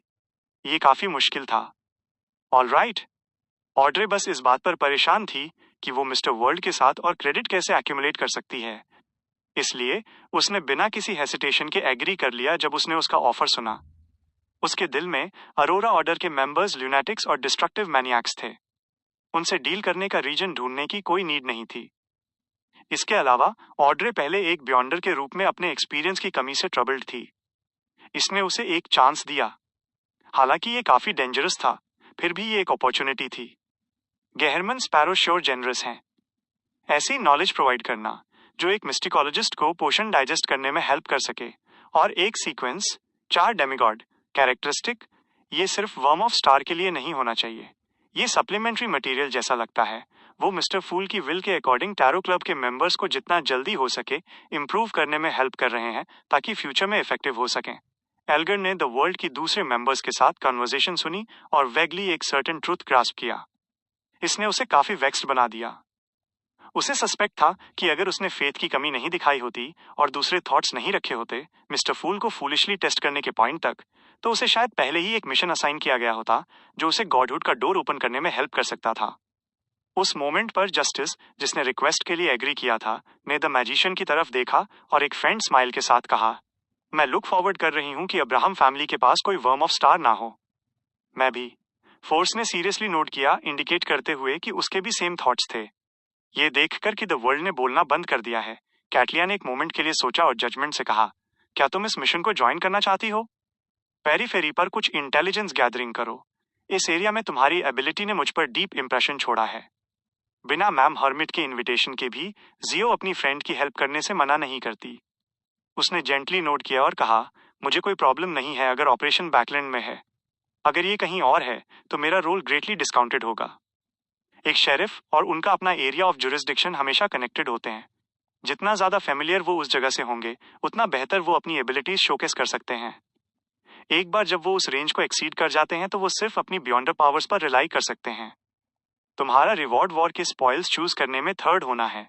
कैटलिया ने एक बार फिर द स्टार की तरफ देखा। अगर कोई नीड हुई तो मैं होप करती हूँ कि तुम ऑफिशियल फैक्शंस को सही मोमेंट पर अपीयर होने अलाउ कर सकते हो। लियोनार्ड हंसा। मैं होप करता हूँ कि तुम्हें इतना दूर नहीं जाना पड़ेगा। मेरा रिवॉर्ड भी वॉर का स्पॉइल होगा। अगर मेरे डियर पोइट फ्रेंड को एंड में इनवाइट नहीं किया गया होता तो सेंट ऑफ सीक्रेट्स को हंट करने का मिशन नियरली टैरो क्लब की फीमेल मेंबर्स के लिए एक सोरोरिटी बन गया होता। द फूल क्लेन ने मन ही मन बुदबुदाया जब उसने द वर्ल्ड गेहरमन स्पैरो को मैटर फाइनलाइज करने दिया। बस अब्राहम फैमिली के फीडबैक का वेट करना बाकी था। इसके बाद एल्गर और डेरिक अनशैडोड क्रूसिफिक्स के लिए रेंटल अरेंजमेंट पर पहुंचे। जैसे ही वो फ्री एक्सचेंज सेगमेंट में एंटर हुए, एमलिन हेल्प नहीं कर सका लेकिन लॉन्ग ब्रॉन्ज टेबल के एंड की तरफ देखा। ऑनरेबल मिस्टर फूल, क्या आप मुझे एक हिंट दे सकते हैं? मुझे प्रोटेक्टिव कस्टडी से कैसे एस्केप करना चाहिए? द फूल, जो ग्रे फॉग में घिरे हुए थे, ने स्लाइटली नोट किया और सिंपली कहा, इस हफ्ते। उनका आंसर ग्रेट कॉन्फिडेंस के साथ कहा गया था, लेकिन ये प्रोफेसी नहीं थी बल्कि सिचुएशन का जजमेंट था। करंट सिचुएशन में फेसाक और इंतिस लोएन पर अटैक कर रहे थे, जबकि फेन पॉटर लोएन के अलाइज लेनबर्ग, मासिन आदि पर अटैक कर रहा था। थ्री चर्चेस डेफिनेटली पहले से ही एग्जिस्टिंग एनिमीज के होते हुए सैंगविन द्वारा लाया गया कोई भी एक्स्ट्रा डैमेज सफर नहीं करना चाहेंगे। इसलिए एमलिन को बहुत जल्द रिलीज कर दिया जाएगा, लेकिन फादर उत्तरावस्की के लिए कहना मुश्किल था। सिमिलरली सैंगविन का फोकस डेफिनेटली ग्लोबल सिचुएशन पर शिफ्ट हो जाएगा। उनके लिए एमलिन और उसके दूसरे पार्टनर्स को प्रोब करना, कंटिन्यू करने का मोटिवेशन होना अनलाइकली था। इसके अलावा पिछले 2 दिनों में जिसका प्रे करने का रीजन सबसे फोर्स था, जियो के अलावा वो एमलिन वाइट था। क्लेन को सस्पेक्ट था कि उसे सारे टाइम सेंट सैमुअल कैथेड्रल के बेसमेंट में लॉक किया गया था, क्योंकि गॉडेस के लिए उस पर अपना इन्फ्लुएंस एक्सर्ट करना कन्वीनियंट था। अब जब मैटर खत्म हो गया था, वो अब किसी यूज का नहीं था। इन 3 फैक्टर्स को कंबाइन करके ये कंक्लूड करना मुश्किल नहीं था कि एमलिन नो टाइम में फ्री हो जाएगा। ओनली एक्सेप्शन ये था कि अगर ये फेलो सच में भुला दिया गया हो, चाहे वो चर्च ऑफ एवरनाइट हो या सैंगविन, वो भूल गए थे कि चाइनीज गेट के पीछे लॉक किया गया ऐसा एक फेलो था। अगर ऐसा केस हुआ तो क्लेन द स्टार लियोनार्ड को उसे कुछ असिस्टेंस प्रोवाइड करने के लिए कहेगा। एमलिन ने रिलीफ की सांस ली और सिंसियरली मिस्टर फूल को थैंक किया। फ्री एक्सचेंज के एंड में द वर्ल्ड गेहरमन स्पैरो ने अचानक द हैंग्ड मैन की तरफ देखा। तुमने कहा था कि तुम पहले ही सोनिया आइलैंड पहुंच चुके हो और प्रिमिटिव फॉरेस्ट के अंदर हो? हाँ, एल्गर ने पजलमेंट में रिप्लाई किया। गेहरमन स्पैरो ने एक मोमेंट के लिए पॉन्डर किया। तुम एल्विन रूइन ढूंढने की कोशिश कर सकते हो। शायद तुम्हें वहां किसी तरह की अपॉर्चुनिटी मिल जाए। एल्गर ने अचानक बुक ऑफ कैलेमिटी और उन सीन्स के बारे में सोचा जो उसने अपने ड्रीम में देखे थे। उसने थॉटफुली नोट किया और कहा, ऑल राइट। एक्सचेंजेज के एक और राउंड के बाद टैरो गैदरिंग एंड हो गई। ऑड्रे और कंपनी खड़े हुए और ग्रे फॉग के ऊपर की दुनिया लीव करने से पहले बो बो किया। Dot dot dot. अपनी बॉडी में रिटर्न करने के बाद लियोनार्ड ने इमीडिएटली अपनी आवाज लो की और क्लेन की प्रेडिकमेंट डिस्क्राइब की। फाइनली उसने कहा, ओल्ड मैन, क्या आपके पास कोई अच्छे सजेशंस हैं? मेरा सजेशन? मुझे लगता है कि द फूल से हेल्प मांगना बेटर है, पाले जोरोस ने बिना किसी हेसिटेशन के रिप्लाई किया। लियोनार्ड ने लाइटली कफ किया और कहा, क्या आप इस अपॉर्चुनिटी को आमोन के लिए चीजें डिफिकल्ट बनाने के लिए यूज नहीं करने वाले हैं? आमोन के लिए चीजें मुश्किल बनाना? पालिज जोरोस्ट ने अपनी थोड़ी बूढ़ी आवाज में हंसा। इसमें क्या बेनिफिट्स हो सकते हैं? वरना भूल जाओ। लियोनार्ड एक पल के लिए शब्दहीन हो गया। कुछ सेकंड बाद उसने कहा, कम से कम ये आपको अच्छा फील करा सकता है। पालिज हंसा। मैं बेहतर फील करूंगा अगर तुम ये टॉपिक नहीं उठाओगे। लियोनार्ड के रिस्पॉन्ड करने का इंतजार किए बिना मारॉडर पाथवे के इस सीक्वेंस एक एंजल ने अपनी थोड़ी बूढ़ी आवाज के साथ आह भरी। क्या तुम्हारे फॉर्मर कलीग के पास डिसीट चार्म नहीं है? शायद वो इसका यूज करके कोई सोल्यूशन निकाल सकता है। बैकलैंड में आमोन के अवतारों से छुटकारा पाने के बाद पालिज ने लियोनार्ड को 4 चार्म्स बनाने के लिए जरूरी गॉडहुड सिंबल्स और मैजिक लेबल्स दिए थे।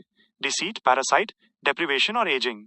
लियोनार्ड ने ये नॉलेज क्लेन को पास कर दी थी और क्लेन ने नॉलेज और वर्म्स ऑफ टाइम का यूज करके एक डिसीट, पैरासाइट और डेप्रिवेशन बुलेट बनाई थी। बाद में उसने कोनास किलगोर के साथ डील करने के लिए उनका यूज किया था, लेकिन लियोनार्ड को इस बारे में पता नहीं था। लियोनार्ड ने थॉटफुली धीरे से कहा, ओल्ड मैन, क्या आप कह रहे हैं कि डिसीट चार्म का यूज करके वो आमोन को मिसलीड कर सकता है और लोकेशन को मिस आइडेंटिफाई करवा सकता है, जिससे वो क्लेन के एस्केप को इन्फ्लुएंस करने से रुक जाए? उसके दिमाग में पालिज जोरोस्ट ने पलटकर कहा, क्या तुम्हें लगता है कि मरॉडर पाथवे के किंग ऑफ एंजल्स के सामने डिसीट चार्म का यूज करना पॉसिबल है? ये इम्पॉसिबल है। लियोनार्ड ने रूखेपन से हंसा और मोटी चमड़ी वाले अंदाज में पूछा, फिर आपका क्या मतलब है? पालिज जोरोस्ट की आवाज अचानक और स्पिरिटेड हो गई। इस रूल को डिसीव करो कि कोई केवल वहीं लौट सकता है जहां उसकी बॉडी है। रूल को डिसीव करो? ये भी काम करता है? लियोनार्ड ने शौक में पूछा। पालिज ने एक सेल्फ डेप्रिकेटिंग हंसी दी और आह भरी। आमोन को डिसीव करने की तुलना में एक रूल को डिसीव करना बहुत आसान है। आखिरकार इस दुनिया के नीचे मैडनेस और केओस है। इस सेंटेंस ने लियोनार्ड को एक पल के लिए स्पीचलेस कर दिया। एक तरफ उसके पास पर्याप्त एक्सपीरियंस नहीं था। उसे नहीं पता था कि ऑर्डर्स और लॉस को डिसीव किया जा सकता है, और दूसरी तरफ उसने कभी एक्सपेक्ट नहीं किया था कि ओल्ड मैन के दिल में आमोन नेचर के लॉज और दुनिया के ऑर्डर से भी ज्यादा टेरिफाइंग था। लगभग 10 सेकंड बाद वो फिर बोला, इस मेथड के साथ सक्सेस की पॉसिबिलिटी कितनी है? बहुत बहुत कम, पालिज ने एक स्नेयर के साथ कहा। हालांकि आमोन के अवतार से बने वर्म ऑफ टाइम से बने डिसीट चार्म के साथ दुनिया के ऑर्डर को डिसीव करने की प्रोबेबिलिटी बहुत बहुत कम है। इसलिए मेरा सजेशन अभी भी यही है कि उसे हेल्प के लिए द फूल से रिक्वेस्ट करने को कहो और समय बर्बाद मत करो। आमोन से लड़ते समय जितनी देरी होगी ये उतना ही डेंजरस होगा। लियोनार्ड ने एग्रीमेंट में सिर हिलाने से पहले एक पल के लिए सोचा। मैं समझ गया। मैं उसे ऐसा करने की एडवाइस भी दूंगा। बेशक वो ओल्ड मैन द्वारा सजेस्ट किए गए हाईली इम्प्रोबेबल मेथड को मेंशन करना नहीं भूलेगा। अच्छा है कि तुम समझते हो। सीरियसली एक बूढ़े आदमी की रीडिंग को डिस्टर्ब करना। जैसे पालिज बड़बड़ाए, उनकी आवाज धीरे धीरे कम हुई और लियोनार्ड के दिमाग से गायब हो गई। 7 पिंस्टर स्ट्रीट में न्यूज़पेपर जो कॉफी टेबल पर रखा था अचानक उड़ गया और ऑटोमेटिकली सोफे पर फैल गया। Dot dot dot. Deceit charm का यूज करके इस रिक्वायरमेंट को डिसीव करना कि मैं केवल वहीं रिसरेक्ट हो सकता हूं जहां मेरी ओरिजिनल बॉडी है। ग्रे फॉग के ऊपर एंशिएंट पैलेस में क्लेन ने पालिज जोरोस्ट के सजेशन को अपने शब्दों में रिकंस्ट्रक्ट किया। जैसे ही उसने बोलना खत्म किया, उसे एनिमल हाइड लालटेन याद आई जो जलती रही थी। आमोन ने नेचर के लॉज को डिसीव किया था, जिससे मोमबत्ती एक मैजिकल स्टेट में रह सकी और बिना किसी फ्यूल की जरूरत के 1 हफ्ते तक जलती रही। उसकी आंखें चमक उठीं जब उसने विस्पर किया, थॉट की ये लाइन कुछ ऐसी है जो केवल मारॉडर पाथवे का एक एंजल ही तुरंत सोच सकता है। ये इम्पॉसिबल नहीं हो सकता। पालिज की तरह उसे भी लगा कि आमोन के साथ डील करने की तुलना में नेचर के लॉज के साथ डील करना बहुत आसान था। होप देखने के बाद उसने तुरंत पॉसिबल आउटकम को एनालाइज किया। हालांकि मैंने डिसीट बुलेट पहले ही यूज कर ली है, मैं इसे हिस्टोरिकल वॉइड से समन कर सकता हूँ। आखिरकार इफेक्ट्स खत्म होने से पहले मैं डेफिनेटली अपनी बॉडी रिफॉर्म कर लूंगा और सक्सेसफुली रिसरेक्ट हो जाऊंगा। नेचर के लॉज सचमुच पिटिफुल हैं। न केवल उन्हें डिसीव किया जाएगा, बल्कि उन्हें डिसीव करने के लिए यूज किया गया आइटम भी फेक है। केवल एक प्रॉब्लम यह है कि बुलेट शायद मिस्टिसिज्म लॉ को डिसीव न कर पाए। ये उस समय कोनास किलगोर के साथ डील करने के लिए पहले से ही थोड़ा मुश्किल था। अपने थॉट्स के बीच उसने धीरे धीरे एरिया का सर्वे किया और धीरे धीरे इंस्पिरेशन हासिल की। वो सेफिरा कैसल का यूज करना था। सेफिरा कैसल का इनिशियल कंट्रोल हासिल करने के बाद वो यहाँ पहले से ही सीक्वेंस 2 एंजल की पावर मोबिलाइज कर सकता था। और जिन कई चीजों के संपर्क में वो पहले आया था, उन्होंने एक्सप्लेन किया था कि सेफिरा कैसल की अथॉरिटी की सीर, अप्रेंटिस और मारॉडर के 3 पाथवेज पर स्पैन होने की हाई प्रोबेबिलिटी थी। ये कोरिस्पॉन्डिंग बियॉन्डर्स पर एक कन्वर्जेंस इफेक्ट जनरेट कर सकता था और इसने क्लियरली आमोन का अटेंशन अट्रैक्ट किया था। कहने का मतलब ये था कि क्लेन को सस्पेक्ट था कि सेफिरा कैसल के पास एक ही समय में इन 3 पाथवेज की पावर थी। हालांकि एक सीर के रूप में वो जो पावर स्टिर कर सकता था, उसका अधिकांश हिस्सा इस डोमेन में कंसंट्रेटेड था। डिसीट बुलेट के रूप में जाने जाने वाले मीडियम की हेल्प से मैं सेफिरा कैसल की अन्य पावर्स को स्टिर करने में एबल हो सकता हूँ। चूंकि मैं पहले से ही सीर डोमेन में कुछ मिराकल्स यूज करने में केपेबल हूँ, एंजल लेवल पर मारॉडर पाथवे से पावर होना एक हाईली रीजनेबल डिडक्शन है। केवल एक प्रॉब्लम यह है कि एक सफिशिएंट लेवल का मीडियम होना चाहिए। इस तरह मुझे इस बात की चिंता करने की जरूरत नहीं है कि मैं उस रूल को डिसीव नहीं कर पाऊंगा। जैसे ही उसके थॉट्स ब्राइटन हुए, उसने सीरियसली एक प्लान बनाना शुरू कर दिया। उसने मिस्टिसिज्म लॉस को अपना टारगेट बनाया और एक स्कैम तैयार करने का अटेम्प्ट किया। डिफिकल्टी कम करने के लिए एडिशनल प्रिपरेशंस रखना बेस्ट है। मैं नथिंग से कुछ डिसीव नहीं कर सकता, कम से कम जब तक मैं आमोन की ट्रू बॉडी नहीं हूं। हाँ, मैं लिटिल सन को अपने खून की एक ट्यूब बेस्टो करूंगा। मैं एक फेक रिस्पॉन्ड पॉइंट क्रिएट करूंगा जो रेंज एक्सीड करता है, और फिर डिसीट बुलेट को एक ट्रिगर के रूप में यूज करते हुए सेफिरा कैसल के भीतर मौजूद कोरेस्पॉन्डिंग एंजल लेवल पावर्स को स्टिर करना, उस रूल को मिसडायरेक्ट करना और उसे फेक रिस्पॉन्ड पॉइंट को रियल के रूप में व्यू करवाना, जबकि रियल वाला फेक बन जाता है। उसने बिट बाय बिट डिटेल्स को आउटलाइन किया, और जब उसके थॉट्स ने फाइनली फॉर्म लिया, क्लेन ने तुरंत अपने और उस जगह के बीच मिस्टिसिज्म कनेक्शन का यूज किया जहां वो मरा था, एक्चुअल सिचुएशन को अपनी ट्रू विजन के साथ ऑब्जर्व करने के लिए। उसने देखा कि ग्रेइश येलो फॉग बहुत पतला हो गया था और गहरा रेविन जो चेरनोबिल को छिपाता था वो पहले से अलग नहीं था। यह अननोन था कि आमोन, जिसने एक पॉइंटेड हैट और मोनोकल पहना था, ने एक चट्टान कहां से चुराई थी और उसे उस जगह पर रखा था जहां क्लेन पास अवे हुआ था। वो उस पर बैठा था और पेशेंटली एक ह्यूमन स्किन ग्लव के साथ खेल रहा था। वो कभी कभी ह्यूमन स्किन ग्लव की उंगली को मोड़ता और दूसरी बार इसे खींचता, जैसे कि वो ऐसा करते हुए 100 साल गुजार सकता हो। लगभग 1 किलोमीटर दूर ग्रे इश येलो फॉग में एक सर्टेन जगह पर ब्लैक क्लासिकल मेज रोब्स में 3 आमोन एक चट्टान के चारों ओर झुके हुए थे, क्योंकि वे सीरियसली पोकर कार्ड्स खेल रहे थे जो उन्होंने कहीं से चुराए थे। समय समय पर वे अपने मोनोकल को नस करते। इस एक्सटेंसिव मूर में और जगहों पर आमोन या तो अकेले या ग्रुप्स में होंगे, लेजरली टहल रहे होंगे, थॉट में लिख रहे होंगे, या एक दूसरे के साथ सभी प्रकार के सवालों पर डिस्कस कर रहे होंगे। डार्क और dangerous forsaken land of the gods में ये एक ऐसा हार्मोनियस सीन था। ये बेहतर होता अगर यंग मेन सभी सेम नहीं होते, classic black robes, pointed hats और मोनोकल्स पहने हुए, similar black hair, black eyes, broad foreheads और थिन फेसेस के साथ। जैसे ही क्लेन एक और ऑब्जर्वेशन करने वाला था, चट्टान पर बैठा आमोन अचानक अपना सिर ऊपर उठाया। उसने अपने क्रिस्टल कार्व्ड मोनोकल को नज किया और उसकी ओर देखा। मूर के पार सभी आमोन ने हिस्ट्री के फॉग के हाईएस्ट पॉइंट पर देखा। क्लेन ने तुरंत अपनी गेज वापस ली और कनेक्शन काट दिया। Dot dot dot city of silver में डेरिक बर्गस्पायर के टॉप पर पहुंचा और चीफ कॉलिन एलियट से मिला। योर एक्सीलेंसी, मैंने पहले ही ब्लेसिंग्स का प्रॉमिस रिसीव कर लिया है, डेरिक ने फ्रैंकली और डायरेक्टली कहा।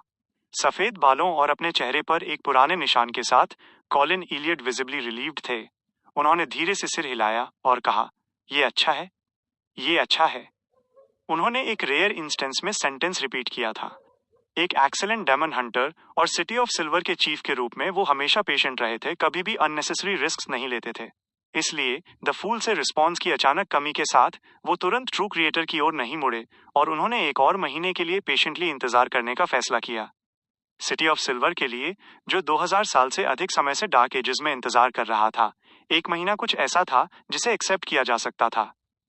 डेरिक के रिप्लाई का इंतजार किए बिना डेमन हंटर कॉलिन ने खिड़की छोड़ दी और शांति से कहा, पहले वापस जाओ, मैं एडवांसमेंट रिचुअल के लिए तैयारी शुरू करने जा रहा हूं। डेरिक ने चीफ को देखा और सिंसियरली कहा, आप डेफिनेटली सक्सीड होंगे। वो अब और नहीं रुका। उसने तुरंत स्पायर छोड़ दिया और घर लौट आया। रिचुअल को फिर से सेट करने और 6 पावरफुल कॉप्सेस को करेक्ट पोजीशन पर रखने के बाद जो उसने शिकार की थी, कॉलिन एलियट ने पोशन बनाना शुरू किया। ये सब करने के बाद सिटी ऑफ सिल्वर के चीफ ने अपनी आंखें बंद कर ली और अपना सिर नीचे कर लिया, जोटुन में चैंट करते हुए, द फूल जो इस एरा से बिलोंग नहीं करते, मिस्टीरियस रूलर जो ग्रे फॉग के ऊपर हैं, king of yellow and black जो गुड लक को वील्ड करते हैं। ग्रे फॉग के ऊपर क्लेन ने लाइट के रिपल्स को एमिनेट होते देखा जब उसने एक स्लाइटली इल्यूसरी प्रेयर सुनी। उसने तुरंत एक पेपर फिगरीन समन की और सेफरा कैसल की पावर को इसके साथ कंबाइन किया। उसने इसे प्रेयर सर्कल में फेंका और कन्वीनियंटली सिटी ऑफ सिल्वर के चीफ को मार्क किया। उसी समय इस प्रेयर सर्कल की हेल्प से उसने पूरे स्पायर और सिटी ऑफ सिल्वर की सिचुएशन ऑब्जर्व की। उसने कंफर्म किया कि चीफ या लिटिल सन के पास आमोन की पैरासिटिक एग्जिस्टेंस का कोई साइन नहीं था। मुझे इस अपॉर्चुनिटी को सीज करना होगा। क्लेन ने तुरंत द वर्ल्ड गेहरमन स्पैरो को कंज्योर किया और उसे ऐसे पोज करवाया जैसे वो प्रार्थना कर रहा हो। इस मोमेंट पर कॉलिन इलियड ने लाइट देखी। होली लाइट में 12 जोड़ी इल्यूसरी पंखों वाला एक होली एंजल अचानक नीचे उतरा। जैसे ही साफ सफेद पंख नीचे फड़फड़ाए, डेमन हंटर को इन विंग्स ऑफ लाइट ने एम्ब्रेस कर लिया। ये मिस्टर फूल की ओर से एक ब्लेसिंग थी। Chapter 1176 plot. एंजल के एम्ब्रेस के सामने कॉलिन इलियड हैरान नहीं हुआ। उसने सब कुछ एक काम एक्सप्रेशन के साथ एक्सेप्ट किया, जैसे कि वो पहले से ही प्रिपेयर्ड था। रिचुअल शुरू हुआ। उसने एक कदम आगे बढ़ाया, सिल्वर नाइट पोशन उठाया और उसे अपने मुंह में डाल लिया। बिना किसी आवाज के इस डेमन हंटर की बॉडी फूल गई और एक ग्रेइश ब्लू जायंट में बदल गई जिस पर ब्लूइश ब्लैक वेंस थी। वो कई मीटर लंबा खड़ा था और उसके माथे पर काली दरारें थीं। इस जायंट के हर इंच में मिस्ट्री और टेरर की इनडिस्क्राइबल पावर थी। उसके सिर के अलावा, जो अभी भी एक इंसान की अपीयरेंस बनाए हुए था, उसके शरीर का बाकी हिस्सा एक मिथिकल क्रिएचर के समान था जो एक अजीब मेंटल इन्फ्लुएंस एक्सर्ट करता था। अगले ही सेकंड कॉलिन इलियड के सिर के नीचे की स्कल सॉफ्ट होती हुई लग रही थी, जैसे वो अंदर धंस रही हो। उस काले क्रैक को कोर मानते हुए उसका सिर धीरे धीरे स्क्वर्म करने लगा, जैसे कि वो एक नेबुलस वॉर्टेक्स बना रहा हो। इस तरह के दर्द ने सिटी ऑफ सिल्वर के चीफ को, जिसने कई पावरफुल क्रिएचर्स को मारा था, खुद को रिस्ट्रेन करने में असमर्थ बना दिया। उसने चीखों की एक सीरीज बाहर निकाली जो ऑर्डिनरी क्रिएचर्स के दिमाग को अलग कर सकती थी। अगर ये फैक्ट नहीं होता कि कॉलिन इलियड ने स्पायर के मेंबर्स को पहले ही इवैक्यूएट कर दिया था, केवल डेमीगॉड लेवल वेट चिरमॉन्ट को उस पर नजर रखने और किसी भी एक्सीडेंट को होने से रोकने के लिए पीछे छोड़ दिया था, तो कई बियॉन्डर्स डेफिनेटली कंट्रोल खो देते। रिचुअल के इनविजिबल पावर के तहत अलग अलग जगहों पर सिचुएटेड 6 पावरफुल लिविंग क्रिएचर्स के अवशेष ऊपर तैरने लगे, म्यूटेटेड कॉलिन इलियड का चक्कर लगाते हुए, इस पियरलेस डेमन हंटर की कुछ यादों को जगाने के लिए किसी तरह के मिस्टीरियस कनेक्शन का यूज करते हुए। ये डेमन्स को हंट करने का एक्सपीरियंस था। ये उसने दर्दनाक तरीके से अपने हाथों से फॉर्मर चीफ के अटैक को खत्म करना था। ये बार बार पावरफुल मॉन्स्टर्स को हराने की उसकी लाइफ थी। ये मैनिफेस्टेशंस एक ऑल्टर पर पेंटिंग की तरह दिखाई दिए। कभी कभी वे कॉलिन इलियड में इंटीग्रेट हो जाते और कभी कभी वे उससे एक्सट्रैक्ट हो जाते, उसे खुद को डिफाइन करने में मदद करते। उसने एक्सट्रीम पेन और चेंजेस के दौरान क्लैरिटी का एक सर्टेन लेवल बनाए रखा। केवल इसी मोमेंट पर कॉलिन इलियड को फाइनली रिचुअल का एसेंस समझ में आया। एक सीक्वेंस 4 डेमन हंटर के रूप में हर पावरफुल क्रिएचर का शिकार इंटेंस मेंटल कैथार्सिस की एक बैटल थी। इसने उसके जीवन में एक गहरी छाप छोड़ी। इन पावरफुल मेंटल इम्प्रिंट्स के साथ वो पोशन कंज्यूम करने के बाद खुद को लोकेट करने में एबल था और दर्द और मैडनेस में नहीं खोया। इसने कॉलिन इलियड को सिटी ऑफ सिल्वर की कुछ किताबों में रिकॉर्ड किया गया एक टर्म याद दिलाया, एंकर। सीक्वेंस 3 पर उसे एक सर्टेन सेंस में एक डेटी माना जाता था। वो एक सर्टेन रेंज के भीतर प्रेयर्स का जवाब दे सकता था, इसलिए एक एंकर की आवश्यकता थी। चूंकि ये एक एंजल का लेवल नहीं था, इसलिए एंकर का बिलीवर होना जरूरी नहीं था। इसे दूसरी चीजों से रिप्लेस किया जा सकता था, जैसे कि किसी के जीवन में क्लियर मार्क्स जिनका मिस्टिसिज्म में मतलब था। उन यादों में जो जाग गई थीं, कॉलिन इलियड ने धीरे धीरे अपनी सेल्फ अवेयरनेस वापस पा ली। उसने अपनी बॉडी को फिर से महसूस किया और इसके बदलावों को ग्रास्प किया। उसके ठीक बाद इल्यूसरी लाइट से बनी पंखों की एक लेयर उसके पीछे से बाहर निकली। वे आसपास की पेंटिंग्स के साथ फ्यूज हो गए, जैसे वे लगातार अंदर की ओर सिकुड़ते गए। कॉलिन इलियड की बॉडी का सरफेस एक सिल्वर आर्मर में कोलैप्स हो गया, जो फर्म और ब्यूटीफुल था, लेकिन इसमें कोई वजन नहीं था। डेमन हंटर के सिल्वर नाइट में एडवांस होने के बाद डेटी की ब्लेसिंग में अंतर के कारण सिल्वर नाइट्स के बीच बहुत कम अंतर होंगे। पहले जायंट किंग कोर्ट के चेजर्स के लीडर लाइट कलर मर्स्कोगन ने जायंट किंग से ब्लेसिंग्स रिसीव की थीं। इसलिए सिल्वर नाइट डोमेन के वेरियस एस्पेक्ट्स बहुत ज्यादा स्ट्रॉन्ग थे। दूसरी ओर कॉलिन इलियड कभी कभी अपनी बॉडी को एक सिल्वर रेपियर कंडेंस करवा सकता था, जो टेलीपोर्ट कर सकता था। कॉम्बैट के दौरान ये अटैक के दौरान रैंडमली अपीयर होगा, बेनिफिशियल टेंडेंसीज के साथ अनप्रेडिक्टेबल चेंजेस लाते हुए। इसके अलावा मरकरी लिक्विफैक्शन का यूज करते समय वो एक सर्टेन यूनिकनेस भी ऑब्टेन कर सकता था। जैसे ही सिल्वर आर्मर ने फाइनली फॉर्म लिया, कॉलिन इलियड ने अपना एडवांसमेंट पूरा कर लिया। अपने सिर पर सिंगल वर्टिकल आई न होने के अलावा वो एक मिथिकल क्रिएचर के इक्विवेलेंट था। इस मोमेंट पर उसने अपना राइट हैंड उठाया और साइड में वेव किया। सिटी ऑफ सिल्वर के बाहर एक छोटी पहाड़ी पर हवा से एक सिल्वर बीम निकली। इसने अपने आसपास की हर चीज को फाड़ दिया, छोटी पहाड़ी को दो हिस्सों में बांट दिया। Dot dot dot. Colin Elliot के सिल्वर नाइट में एडवांसमेंट के दौरान डेरिक बर्ग ने बेस्टोमेंट रिचुअल पूरा किया और एक छोटा मेटल ट्यूब ऑब्टेन किया। सिटी ऑफ सिल्वर के चीफ के एबनॉर्मेलिटीज क्रिएट करने और अधिकांश अटेंशन खींचने की अपॉर्चुनिटी को सीज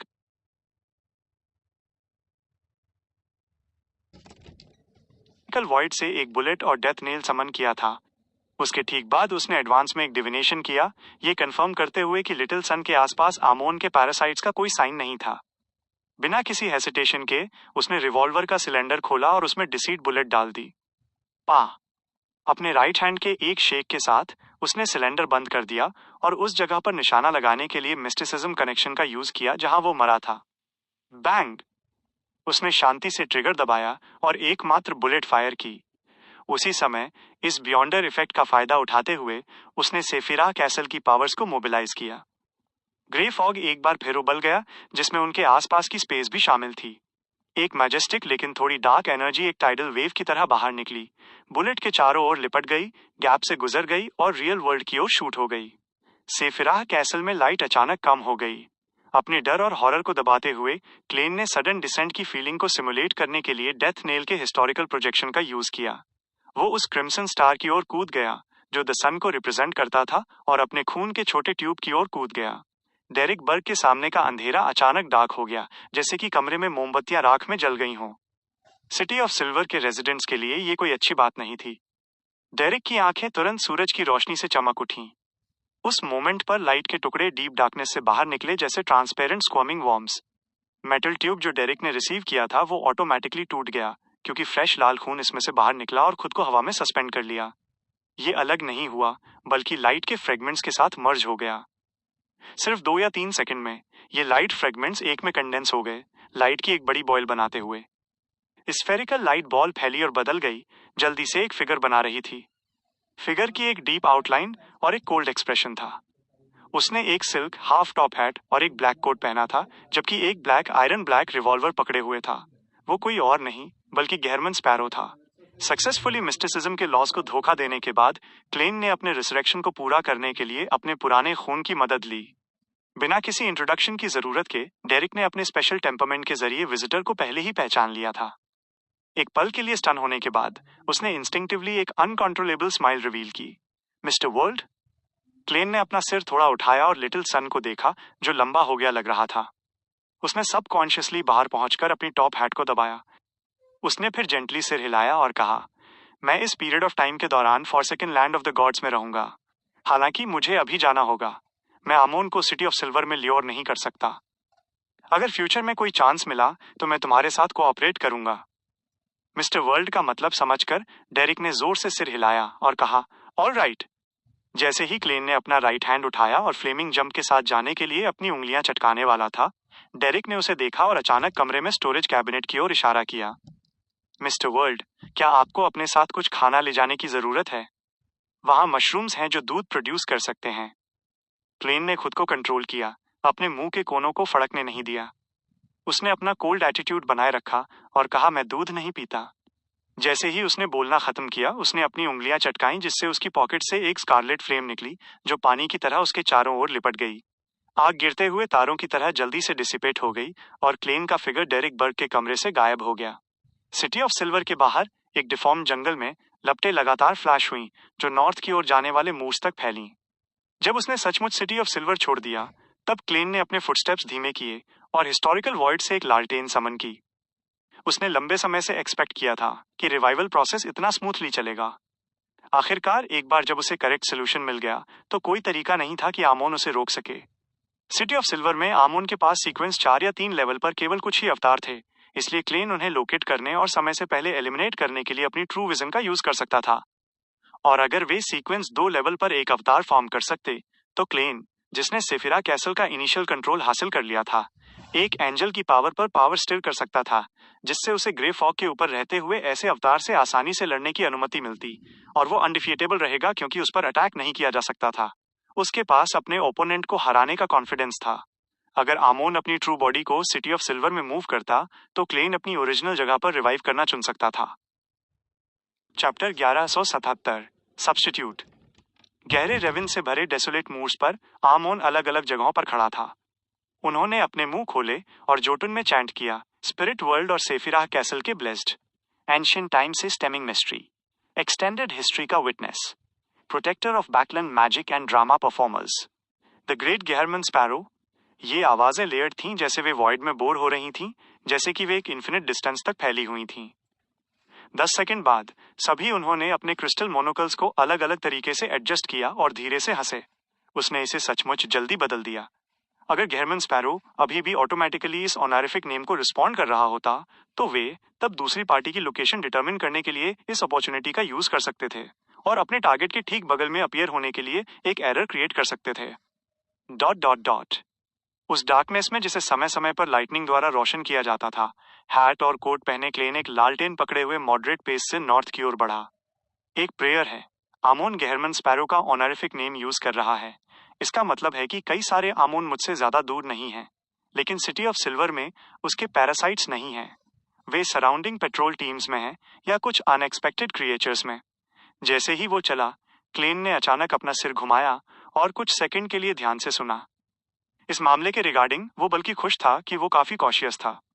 उसने ऑनरिफिक नेम बदल दिया था, जो ग्रे फॉग के ऊपर रहते हुए डिफॉल्ट एक्नॉलेजमेंट अलाउ करता था। ये protector of Backlund magic and drama performers से protector of all poor children in Backlund हो गया। ये लोएन चैरिटी बर्सरी फाउंडेशन से आया था, जिसे उसने सेट किया था। हाँ, आमोन एक क्रिप्टोलॉजिस्ट है। ये बहुत लाइकली है कि वो ड्वेन डेंटिस के रिगार्डिंग सारी इंफॉर्मेशन से इस ऑनरिफिक नेम को इंटरप्रेट कर सकता है। नहीं, मुझे ऑटोमेटिक रिस्पॉन्स की भी जरूरत नहीं है। जैसे ही क्लेन ने लालटेन द्वारा एमिट की गई फेंट येलो लाइट को देखा, उसने जल्दी से एक फैसला किया। उसने हर वर्म ऑफ स्पिरिट को केवल प्रेयर्स सुनने के लिए केपेबल बनाया, बिना ऑटोनॉमसली रिस्पॉन्ड करने की एबिलिटी के, जब तक कि उन्हें मेन बॉडी से परमिशन नहीं दी गई हो। इस तरह फ्रीक्वेंट प्रेयर्स उसकी डेली लाइफ को सीवियरली अफेक्ट करेंगी, लेकिन ये कोई बड़ी प्रॉब्लम नहीं थी। ऐसा इसलिए था क्योंकि आमोन के वाइल्ड हरासमेंट के अलावा कोई और गेहरमन स्पैरो से प्रे नहीं करेगा, क्योंकि उसने अपने ऑनरिफिक नेम के बारे में शब्द नहीं फैलाया था। इस मामले को सेटल करने के बाद क्लेन ने आमोन के सभी टेरिफाइंग एस्पेक्ट्स के बारे में सोचा। उसे अचानक कुछ डाउट्स हुए कि आगे क्या करना है। उसका original plan city of silver से दूर रहना और वहां की सिचुएशन इन्वेस्टिगेट करने के लिए नॉर्थ में नॉइस रूइंस की ओर जाना था। वो देखना चाहता था कि क्या वो मिरेकल इन्वोकर पोशन के लिए जरूरी मेन इंग्रेडिएंट्स ऑब्टेन कर सकता है। हालांकि उस एंशिएंट सिटी रूइंस को आमोन के साथ कनेक्ट करने के बाद एक प्रॉब्लम रिवील हुई। क्लेन पहले ही कंफर्म कर सकता था कि नेबरिंग पाथवेज के अपर लेवल्स भी लॉ ऑफ बियॉन्डर कैरेक्टरिस्टिक कन्वर्जेंस को फॉलो करते थे। चूंकि आमोन 1000 साल से अधिक समय से forsaken land of the God's के चारों ओर भटक रहा था और सिटी ऑफ सिल्वर के पास आ गया था, तो वो नॉर्थ में नॉइस रूइंस की ओर अट्रैक्ट क्यों नहीं होगा।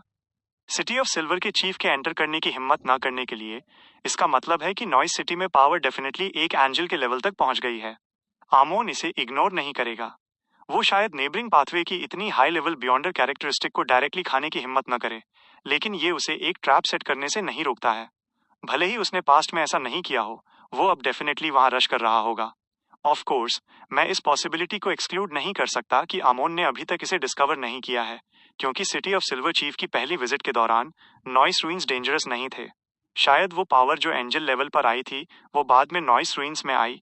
वो आमोन से बचने के लिए लगातार अपने बिलीवर्स को माइग्रेट कर रहा है।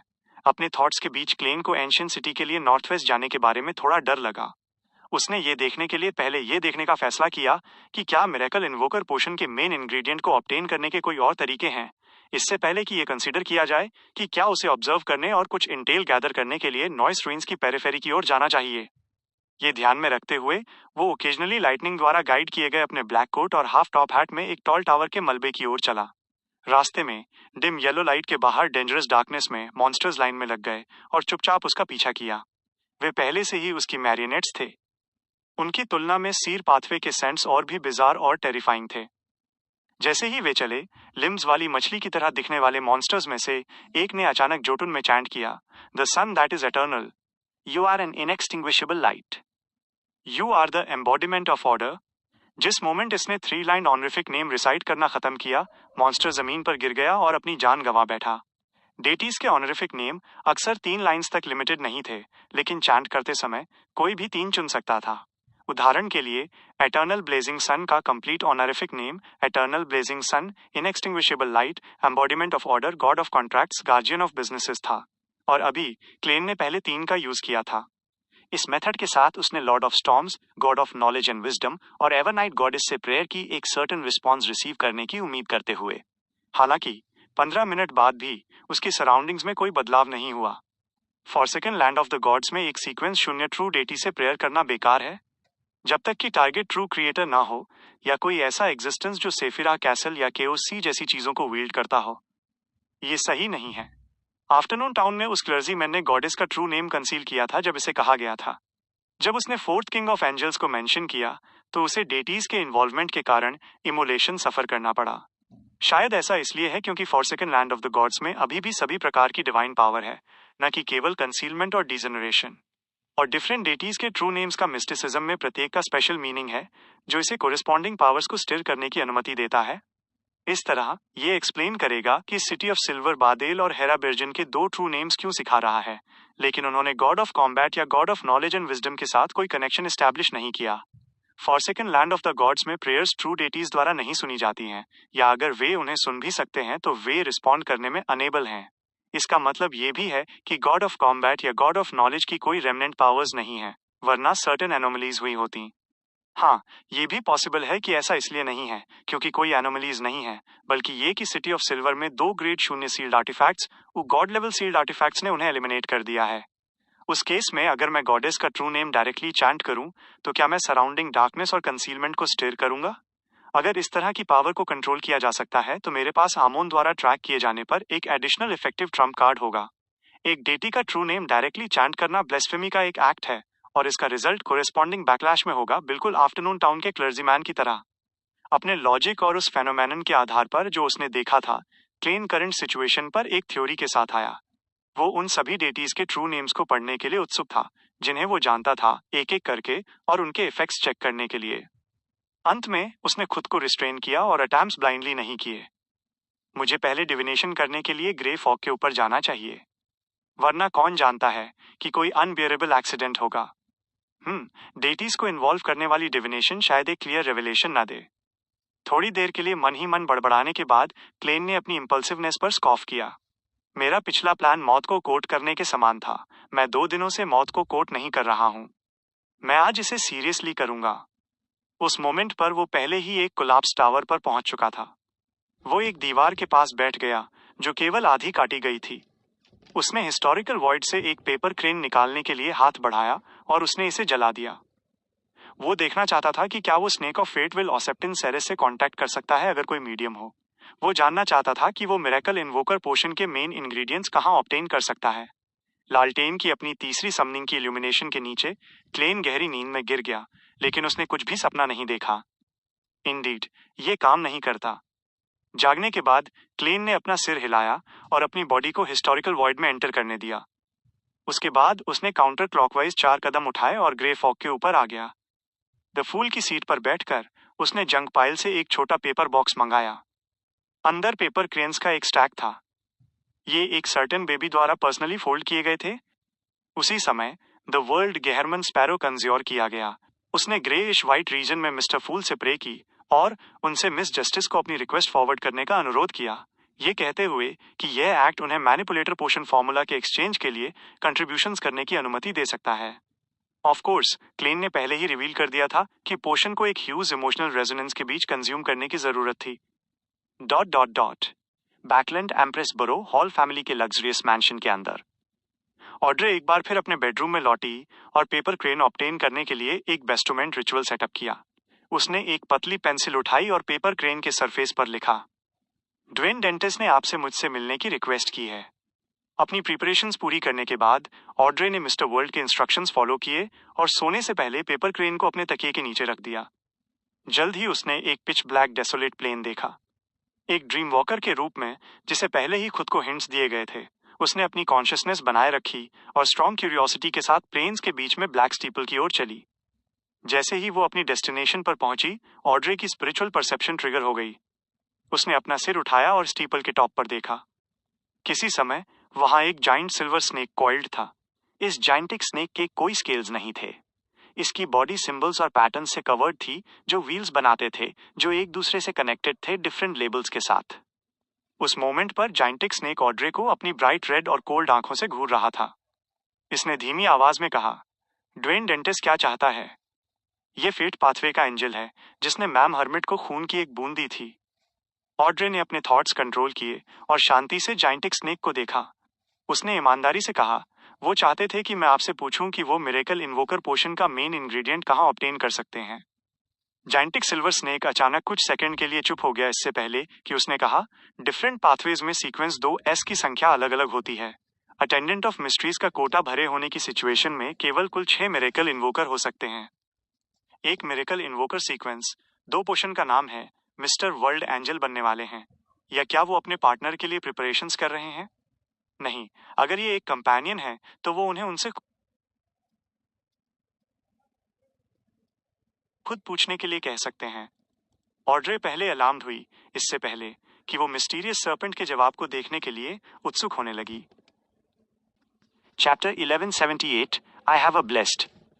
विशालकाय सिल्वर स्नेक ने ऑड्रे की ओर देखा और अपना ब्लड रेड मुंह खोला। सीक्वेंस एक पोशन जो जरातुल ने पिया, सीक्रेट ऑर्डर के लीडर एक अटेंडेंट ऑफ मिस्ट्रीज से आया था। दूसरे शब्दों में, उनके पास एक एक्स्ट्रा मिरेकल इन्वोकर कैरेक्टरिस्टिक है। इसी तरह एंटिगॉन्स फैमिली के एंसेस्टर के लिए भी यही सच था। बेशक, अगर वे किसी चीज में इंटरेस्टेड थे या अगर उनके पास कोई कैंडिडेट था जिसने फैमिली का फेवर जीता था, इस हद तक कि वे उसे नर्चर करने के लिए तैयार थे, तो एक सफिशिएंटली हाई स्टेटस वाला एंजल दूसरी पार्टी के लिए extra miracle invoker beyonder characteristic अलग कर सकता है।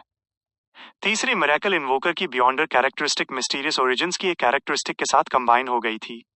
ये सील्ड आर्टिफैक्ट 005 बन गया है, जिसे मैजिक विशिंग लैम्प के रूप में भी जाना जाता है। एक ट्रू डेटी ने एक बार इस आइटम को डिस्ट्रॉय करने का अटेम्प्ट किया, कैरेक्टरिस्टिक्स को अलग करने और उन्हें ऑटोमेटिकली कन्वर्ज होने की अनुमति देने के लिए, लेकिन अंततः फेल हो गया।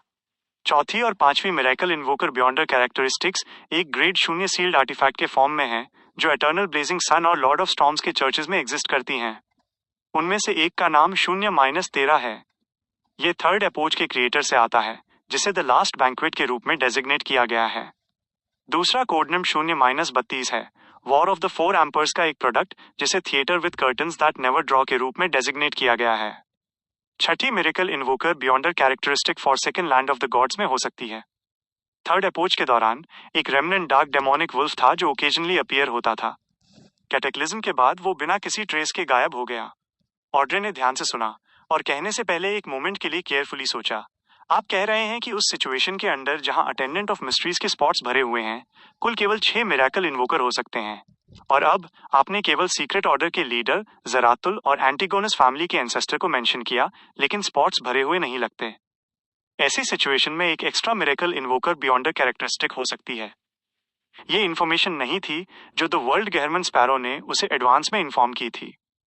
इसके बजाय ये एक सवाल था जो ऑड्रे अपनी मर्जी से डिटेल्स ऑफ आंसर और अपनी नॉलेज ऑफ मिस्टिसिज्म से लेकर आई थी। विशालकाय सिल्वर स्नेक की आंखें थोड़ी हिल गईं। इंडीड 3 अटेंडेंट्स ऑफ मिस्ट्रीज होने चाहिए, लेकिन सेकंड अपोच में, उस एरा में जब एंशिएंट गॉड फ्लैग्रिया अभी भी जीवित था, attendant of mysteries beyonder characteristic का तीसरा सेट बिना किसी ट्रेस के गायब हो गया लगता था। किसी को नहीं पता कि ये कहाँ है।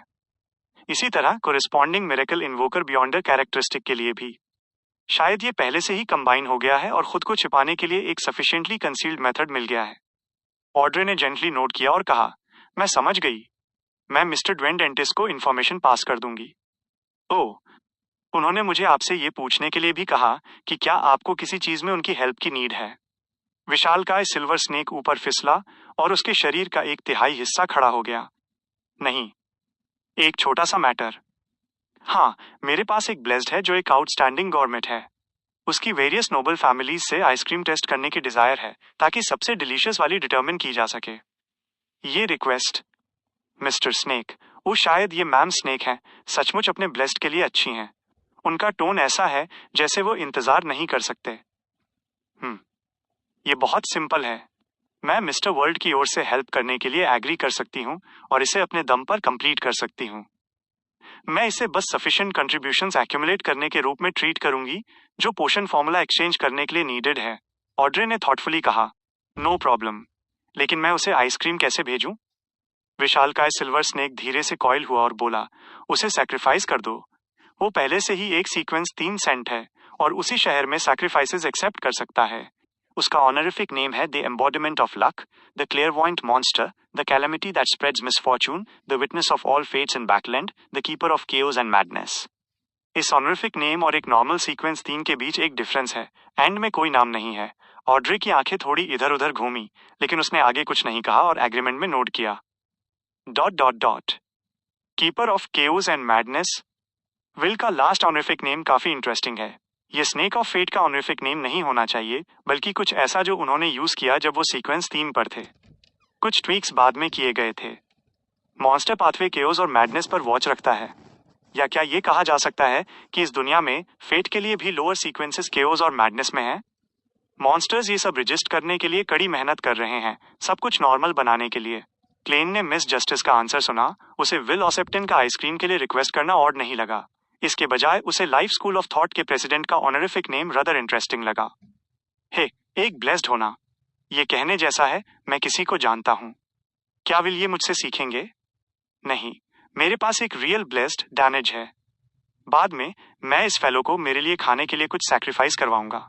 मैं सचमुच उन म्यूटेटेड मॉन्स्टर्स को नहीं खा सकता या हिस्टोरिकल वॉइड से प्रोजेक्शन समन नहीं कर सकता, है ना?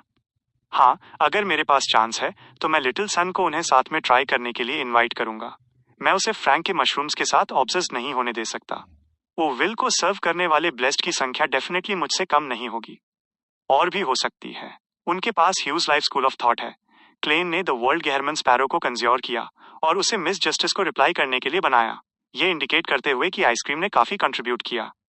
ये सब कंप्लीट करने के बाद उसने लंबी मोटल टेबल के किनारे को टैप किया और सीरियसली मिरेकल इन्वोकर के मेन इंग्रेडिएंट के साथ प्रॉब्लम पर विचार किया। जरातुल के साथ मिरेकल इन्वोकर बियॉन्डर कैरेक्टरिस्टिक के बारे में सोचने की कोई नीड नहीं है। उनके लिए इसे अलग करके मुझे देना इम्पॉसिबल है। वो केवल मुझे अपनी मैरिनेट में बदलना चाहते हैं। ऐसा नहीं है कि एंटीगोनस के 2 पोर्शंस के साथ 0 होप है, लेकिन अगर ऐसा केस है तो मुझे गॉडेस से फिर से रिक्वेस्ट करनी होगी। मैं कुछ इक्विवेलेंट ऑफर नहीं कर सकता। मुझे डर है, इसके अलावा गॉडेस हेल्प प्रोवाइड करने में एबल नहीं हो सकती हैं। रीजन की वो द हाफ फूल को सील करना चाहती हैं, जिसने कंट्रोल खो दिया है। शायद इसलिए है क्योंकि वो उन्हें मारने में अनेबल हैं। एक बार वो मारे गए, वो अपनी करंट प्रिडिकमेंट से एस्केप करने और कहीं और रिवाइव करने में एबल होंगे, बिल्कुल वैसे ही जैसे मैं आमोन से एस्केप हुआ था। ऐसी सिचुएशन के अंडर गॉडेस के पास मिरेकल इन्वोकर बियॉन्डर कैरेक्टरिस्टिक को अलग करने के लिए एंटीगोनस को प्राप्त करने का कोई तरीका नहीं है। यहाँ तक कि एक ट्रू डेटी भी 005 को शाटर नहीं कर सकता, तो इसे टारगेट करने का कोई पॉइंट नहीं है। अगर मेरे पास ये होता तो भी ये यूजलेस होता। इस सील्ड आर्टिफैक्ट के ओरिजिन्स सचमुच मिस्टीरियस हैं। इसके बारे में कुछ बहुत फिशी है। Church of the eternal blazing sun का 0-13 द लास्ट बैंक्वेट कहलाता है। ये सिटी ऑफ सिल्वर के क्रिएटर से आता है। ये पर्सन हमेशा उन नामों को यूज करना क्यों पसंद करता है जिनके डेंजरस इम्प्लीकेशंस हैं। Church of the Lord of storms का 0-32 theatre with curtains that never draw है। बस इसका साउंड मुझे इमेजिन करने की अनुमति देता है कि ये कैसा है। इन 2 ग्रेड 0 सील्ड आर्टिफैक्ट्स को ऑब्टेन करने के चांसेस बहुत कम हैं, लेकिन ये इम्पॉसिबल नहीं है। ये बस इस पर डिपेंड करता है कि क्या एटर्नल ब्लेजिंग सन और लॉर्ड ऑफ स्टॉर्म्स मेरी ग्रोथ को सपोर्ट करने के लिए विलिंग है, ताकि आमोन को कंटेन किया जा सके। हाँ, अब तक उन्होंने अभी तक कोई काइंडनेस नहीं दिखाई है। मैं सही पर्सन के साथ इंटरेक्ट करने का एक सूटेबल तरीका नहीं ढूंढ सकता। मैं डिविनेशन का यूज एटर्नल ब्लेजिंग सन की फिर से जासूसी करने और उनके साथ स्पेस के थ्रू कम्युनिकेट करने के लिए नहीं कर सकता, है ना? अगर ऐसा होता है तो क्या ये बेहतर नहीं होगा कि वो डायरेक्टली सेफिरा कैसल को इन्वेड करे और इस जगह का कंट्रोल ले ले? अगर मैं मिस्टर हैंगमैन को नर्चर करूं और तब तक इंतजार करूं जब तक उनके पास ग्रेड 0 सील्ड आर्टिफैक्ट के कांटेक्ट में आने की क्वालिफिकेशंस हों, तो मैं मोस्ट लाइकली अमोन बन चुका हूंगा। ट्रू क्रिएटर को अटेंडेंट ऑफ मिस्ट्रीज की तीसरी कैरेक्टरिस्टिक का क्लू पता है। उनका डिवाइन किंगडम और Holi residence forsaken land of the gods में है। ये दोनों शायद किसी तरह रिलेटेड हों। मिरेकल इन्वोकर कैरेक्टरिस्टिक्स के 2 सेट्स और एक attendant of mysteries characteristic forsaken land of the gods में है। मुझे आश्चर्य है कि नॉइस रूइंस में कौन सा है। हाँ, ट्रू क्रिएटर को केवल एक क्लू पता होना चाहिए और इसकी एग्जैक्ट लोकेशन नहीं, वरना उन्होंने वॉर ऑफ द 4 एम्पर्स से पहले वो attendant of mysteries beyonder characteristic obtain कर लिया होता और इफेक्टिवली अपने सबऑर्डिनेट्स की स्ट्रेंथ बढ़ा दी होती। From the looks of it, मुझे अभी भी एक ट्रिप लगानी होगी, हालांकि मुझे काफी केयरफुल रहना होगा। डेंजर अमोन से आता है और रूइन से भी। मैं पहले एक डिविनेशन करूंगा, फिर मैं ऑब्जर्व करूंगा और डिस्टेंस से इंटेलिजेंस गैदर करूंगा। मैं ब्लाइंडली एंटर नहीं करूंगा और इनफ पेशेंट रहूंगा। क्लेन ने एक पेन और पेपर कंज्योर किया और कोरिस्पॉन्डिंग डिविनेशन स्टेटमेंट लिखने ही वाला था जब उसे अचानक कुछ सोचा और एक और कंफर्मेशन करने का फैसला किया। उसने एक कॉम्प्लिकेटेड सिंबल ड्रॉ किया जो कंसीलमेंट और मिस्ट्री प्राइंग का मिक्सचर था। उसने इसे द मैजिशियन को रिप्रेजेंट करने वाले क्रिम्सन स्टार में फेंक दिया। गेहरमन स्पैरो की इमेज और टोन के साथ उसने उससे ए रोड से सवाल करने के लिए कहा। ... बैकलैंड ईस्ट बरो। फोर्स, जो घर बदलने वाली थी, ने कर्टन्स खींचे और एक मोमबत्ती जलाई। उसने एक आईना सेट किया और जियो को एक बाइस्टैंडर के रूप में एक्ट करने के लिए ढूंढा। उसने फिर वो सिंबल ड्रॉ किया जो मिस्टर वर्ल्ड ने उसे दिया था। कमरे में एनवायरनमेंट धीरे धीरे डार्क हो गया क्योंकि ठंडी हवाएं चलीं जिससे दोनों कांपने लगे। आईने के सरफेस पर अचानक रिपल्स आए, एंशिएंट डार्क रेड फिसाक टेक्स्ट बनाते हुए। आपने ग्रेट ए रोड्स को समन किया है। आपको कोरिस्पॉन्डिंग रूल्स का पालन करना होगा। आपको पूछे गए हर सवाल के लिए एक सवाल का जवाब देना होगा। अगर आप झूठ बोलते हैं या जवाब देने से मना करते हैं तो आपको पनिश किया जाएगा। ऑलराइट फोर्स, जिसे चेतावनी दी गई थी, ने शांति से रिप्लाई किया। उसके बाद उसने क्यूरियसली पूछा, मिरेकल इन्वोकर पोशन का मेन इंग्रेडिएंट कोई कहाँ ऑब्टेन कर सकता है? आईने के सरफेस पर डार्क रेड वर्ड्स एक के बाद एक अपीयर हुए जैसे दूसरी लाइंस गायब हो गईं। उन्होंने डिटेल में सवाल का जवाब दिया। ये बेसिकली विल के आंसर जैसा ही है। ग्रे फॉग के ऊपर मिस मैजिशियन को रिप्रेजेंट करने वाले क्रिम्सन स्टार के थ्रू क्लेन ने स्पेसिफिक प्रोसेस देखा और डिसअपॉइंटमेंट में नोट किया। फोर्स के आंसर मेमोराइज करने के बाद उसने नर्वसली कहा, अब आपकी बारी है पूछने की। डार्क रेड वर्ड्स बदल गए और एक नया सेंटेंस बनाया। क्या आपने पिछले साल कोई एरोटिक ड्रीम देखा है? फ्यू। थैंकफुली ये अभी भी ठीक है। तारांकन फोर्स ने रिलीफ की सांस ली और कहा, हाँ, ये ह्यूमन नेचर था। उसे नहीं लगा कि इसमें शर्मिंदा होने वाली कोई बात है।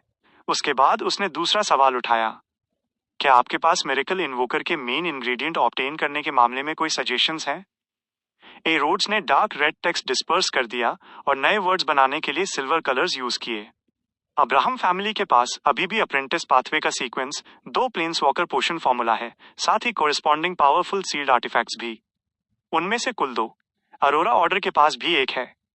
ये क्लेन की आंखें चमक उठीं क्योंकि उसने एक नई पॉसिबिलिटी के बारे में सोचा। क्या ऐसा है? फोर्स ने स्लाइटली फ्राउन किया और कहा, अब आपकी बारी है एक सवाल पूछने की। आईने के सरफेस पर सिल्वर कलर फेड हो गया और डार्क रेड कलर्स ने एक सेंटेंस बनाया। आपके अलावा आपके एरोटिक ड्रीम का स्टार और कौन था?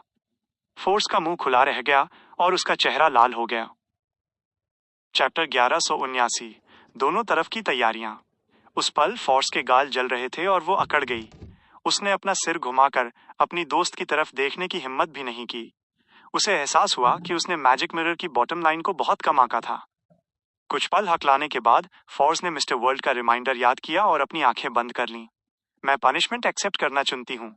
कमरे में हवा से एक सिल्वरी व्हाइट बिजली गिरी, लेकिन जैसे ही वो दिखाई दी, वो बिना किसी निशान के गायब हो गई, जैसे कि वो एक हेलुसिनेशन हो। आईने की सतह पर गहरे लाल शब्द चांदी के रंग में बदल गए और जल्दी से नए कंटेंट से रिप्लेस हो गए। क्वेश्चन एंड आंसर गेम आज यहीं खत्म होता है। Good bye. फोर्स के आंखें खोलने का इंतजार किए बिना और शियो के रिएक्ट करने से पहले आईने में लहराती हुई रोशनी तुरंत शांत हो गई। कमरे में अंधेरा और उदासी टूट गई क्योंकि वो मोमबत्ती की रोशनी से निगल ली गई। क्या पनिशमेंट नहीं होनी चाहिए थी? फोर्स ने अपनी आंखें थोड़ी खोलने से पहले कुछ सेकंड इंतजार किया। उसने उस आईने को देखा जो नॉर्मल हो गया था, और फिर एक्सायो को जो साइडलाइन से देख रही थी। एक्सियो ने अपने सिर के ऊपर इशारा किया और कहा, वहां बिजली थी जो तुम पर गिरी, लेकिन वो आधे रास्ते में ही गायब हो गई। साथ ही मैजिक मिरर पहले ही जा चुका है। मैजिक मिरर सिर्फ मजाक कर रहा था? ये सही नहीं है। मुझे जो वार्निंग मिली थी वो ये थी कि सवाल काफी एम्बैरेसिंग होंगे और पनिशमेंट्स काफी भारी होंगी। क्या ऐसा हो सकता है कि मिस्टर फूल ने मुझे प्रोटेक्ट किया? फोर्स ने अपना दाहिना गाल रगड़ा और एक अंदाजा लगाया। शायद। एक्सियो ने अपनी दोस्त के साथ सहमति में सिर हिलाया। जैसे ही फोर्स ने राहत की सांस ली और खुश हुई, उसे अचानक एहसास हुआ कि एक्सियो उसे गंभीरता से देख रही थी। क्या बात है? फोर्स का दिल धड़कना भूल गया। एक्सायो ने विचारपूर्वक पूछा, तुम्हारे उस एरोटिक ड्रीम में मेन लीड कौन था?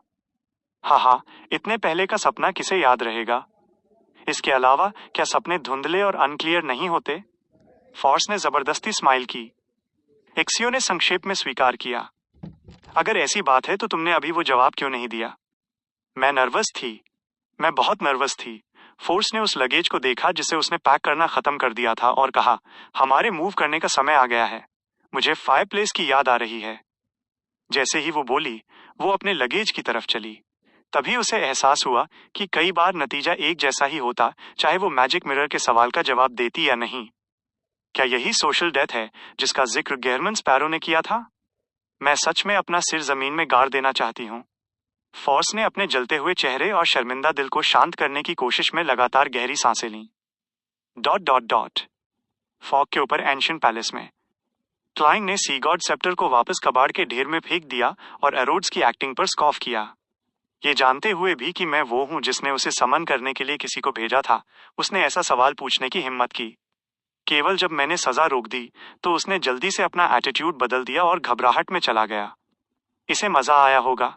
हालांकि इसके जवाब ने मुझे सोचने की एक नई दिशा दी है। मुझे वास्तव में खुद को मिरेकल इन्वोकर के रास्ते तक सीमित करने की जरूरत नहीं है। दूसरा ब्लास्फेमी स्लेट बहुत संभव है कि सिटी ऑफ सिल्वर के क्रिएटर से है और अब एडम के हाथों में है। हालांकि एमॉन और उनका भाई एक दूसरे के मामलों से दूर रह रहे हैं और विशेष रूप से अच्छी शर्तों पर नहीं है। उन्होंने पहले साथ काम किया है। मुझे नहीं लगता कि उन्होंने कभी वो ब्लास्फेमी स्लेट नहीं देखा। अगर ऐसा है तो वो मिरेकल इन्वोकर के रिचुअल के बारे में पूरी तरह से अवेयर होंगे और अंदाजा लगा सकते हैं कि मैं सिटी ऑफ सिल्वर को forsaken land of the God से बाहर लाऊंगा। जब ऐसा होगा, उन्हें मुझे ट्रैक करने में ज्यादा मेहनत नहीं करनी पड़ेगी। उन्हें बस जायंट किंग्स कोर्ट में इंतजार करना होगा। हाँ, मैं दुश्मन की उम्मीदों के अनुसार नहीं चल सकता, खासकर तब जब ये गॉड ऑफ डिसीट और गॉड ऑफ मिस्चीफ है। अनगिनत एक्सीडेंट्स होंगे। अगर मेरी पार्टिसिपेशन की वजह से सिटी ऑफ सिल्वर की हजारों सालों की उम्मीदें नष्ट हो जाती हैं, तो ये मेरे ओरिजिनल इंटेंशंस के पूरी तरह से विपरीत होगा। प्लेन्स वॉकर के साथ समस्या यह है कि मैं मिस्टर डोर की रेविंग सुन सकता हूँ और कॉस्मोस से स्क्रूटनी और करप्शन सफर करूंगा, जो सीक्वेंस 2 एंजल से भी बदतर है दूसरे पाथवेज से। बेशक ये पूरी तरह से अस्वीकार्य नहीं है। साथ ही क्या मुझे वो 2 रेजरेक्शन चांसेस वापस करने की जरूरत होगी जो सफीरा कासल ने मुझे दिए थे? ये अभी भी ठीक है, क्योंकि मैं निश्चित रूप से सीक्वेंस 1 पर अटेंडेंट ऑफ मिस्ट्रीज बनने के लिए वापस ट्रांसफर करूंगा, क्योंकि मिस्टर डोर ने पहले ही अप्रेंटिस पाथवे का एडवांसमेंट पाथ ब्लॉक कर दिया है। वह कम से कम यूनिकनेस और सीक्वेंस एक बियॉन्डर कैरेक्टरिस्टिक्स के 2 सेट्स के कंट्रोल में है, शायद तीनों भी। मेरे लिए प्लेन्स वॉकर पर स्विच करना जरूरी नहीं है, लेकिन मुझे नेसेसरी तैयारियां करनी होंगी। जब मेरे ऑप्शंस बढ़ेंगे, भले ही अमॉन मुझे रोकने की कोशिश करे, एडवांस में ट्रैप बिछाने की कठिनाई काफी बढ़ जाएगी। केवल तभी मैं किंग ऑफ एंजल्स के दबाव में एक एंजल बन सकता हूँ। हाँ, मैं अभी के लिए बाढ़ पर रहूंगा। मैं मिरेकल इन्वोकर एडवांसमेंट के लिए तैयारी करूंगा, जबकि प्लेन्स वॉकर एडवांसमेंट के लिए भी तैयारी करूंगा।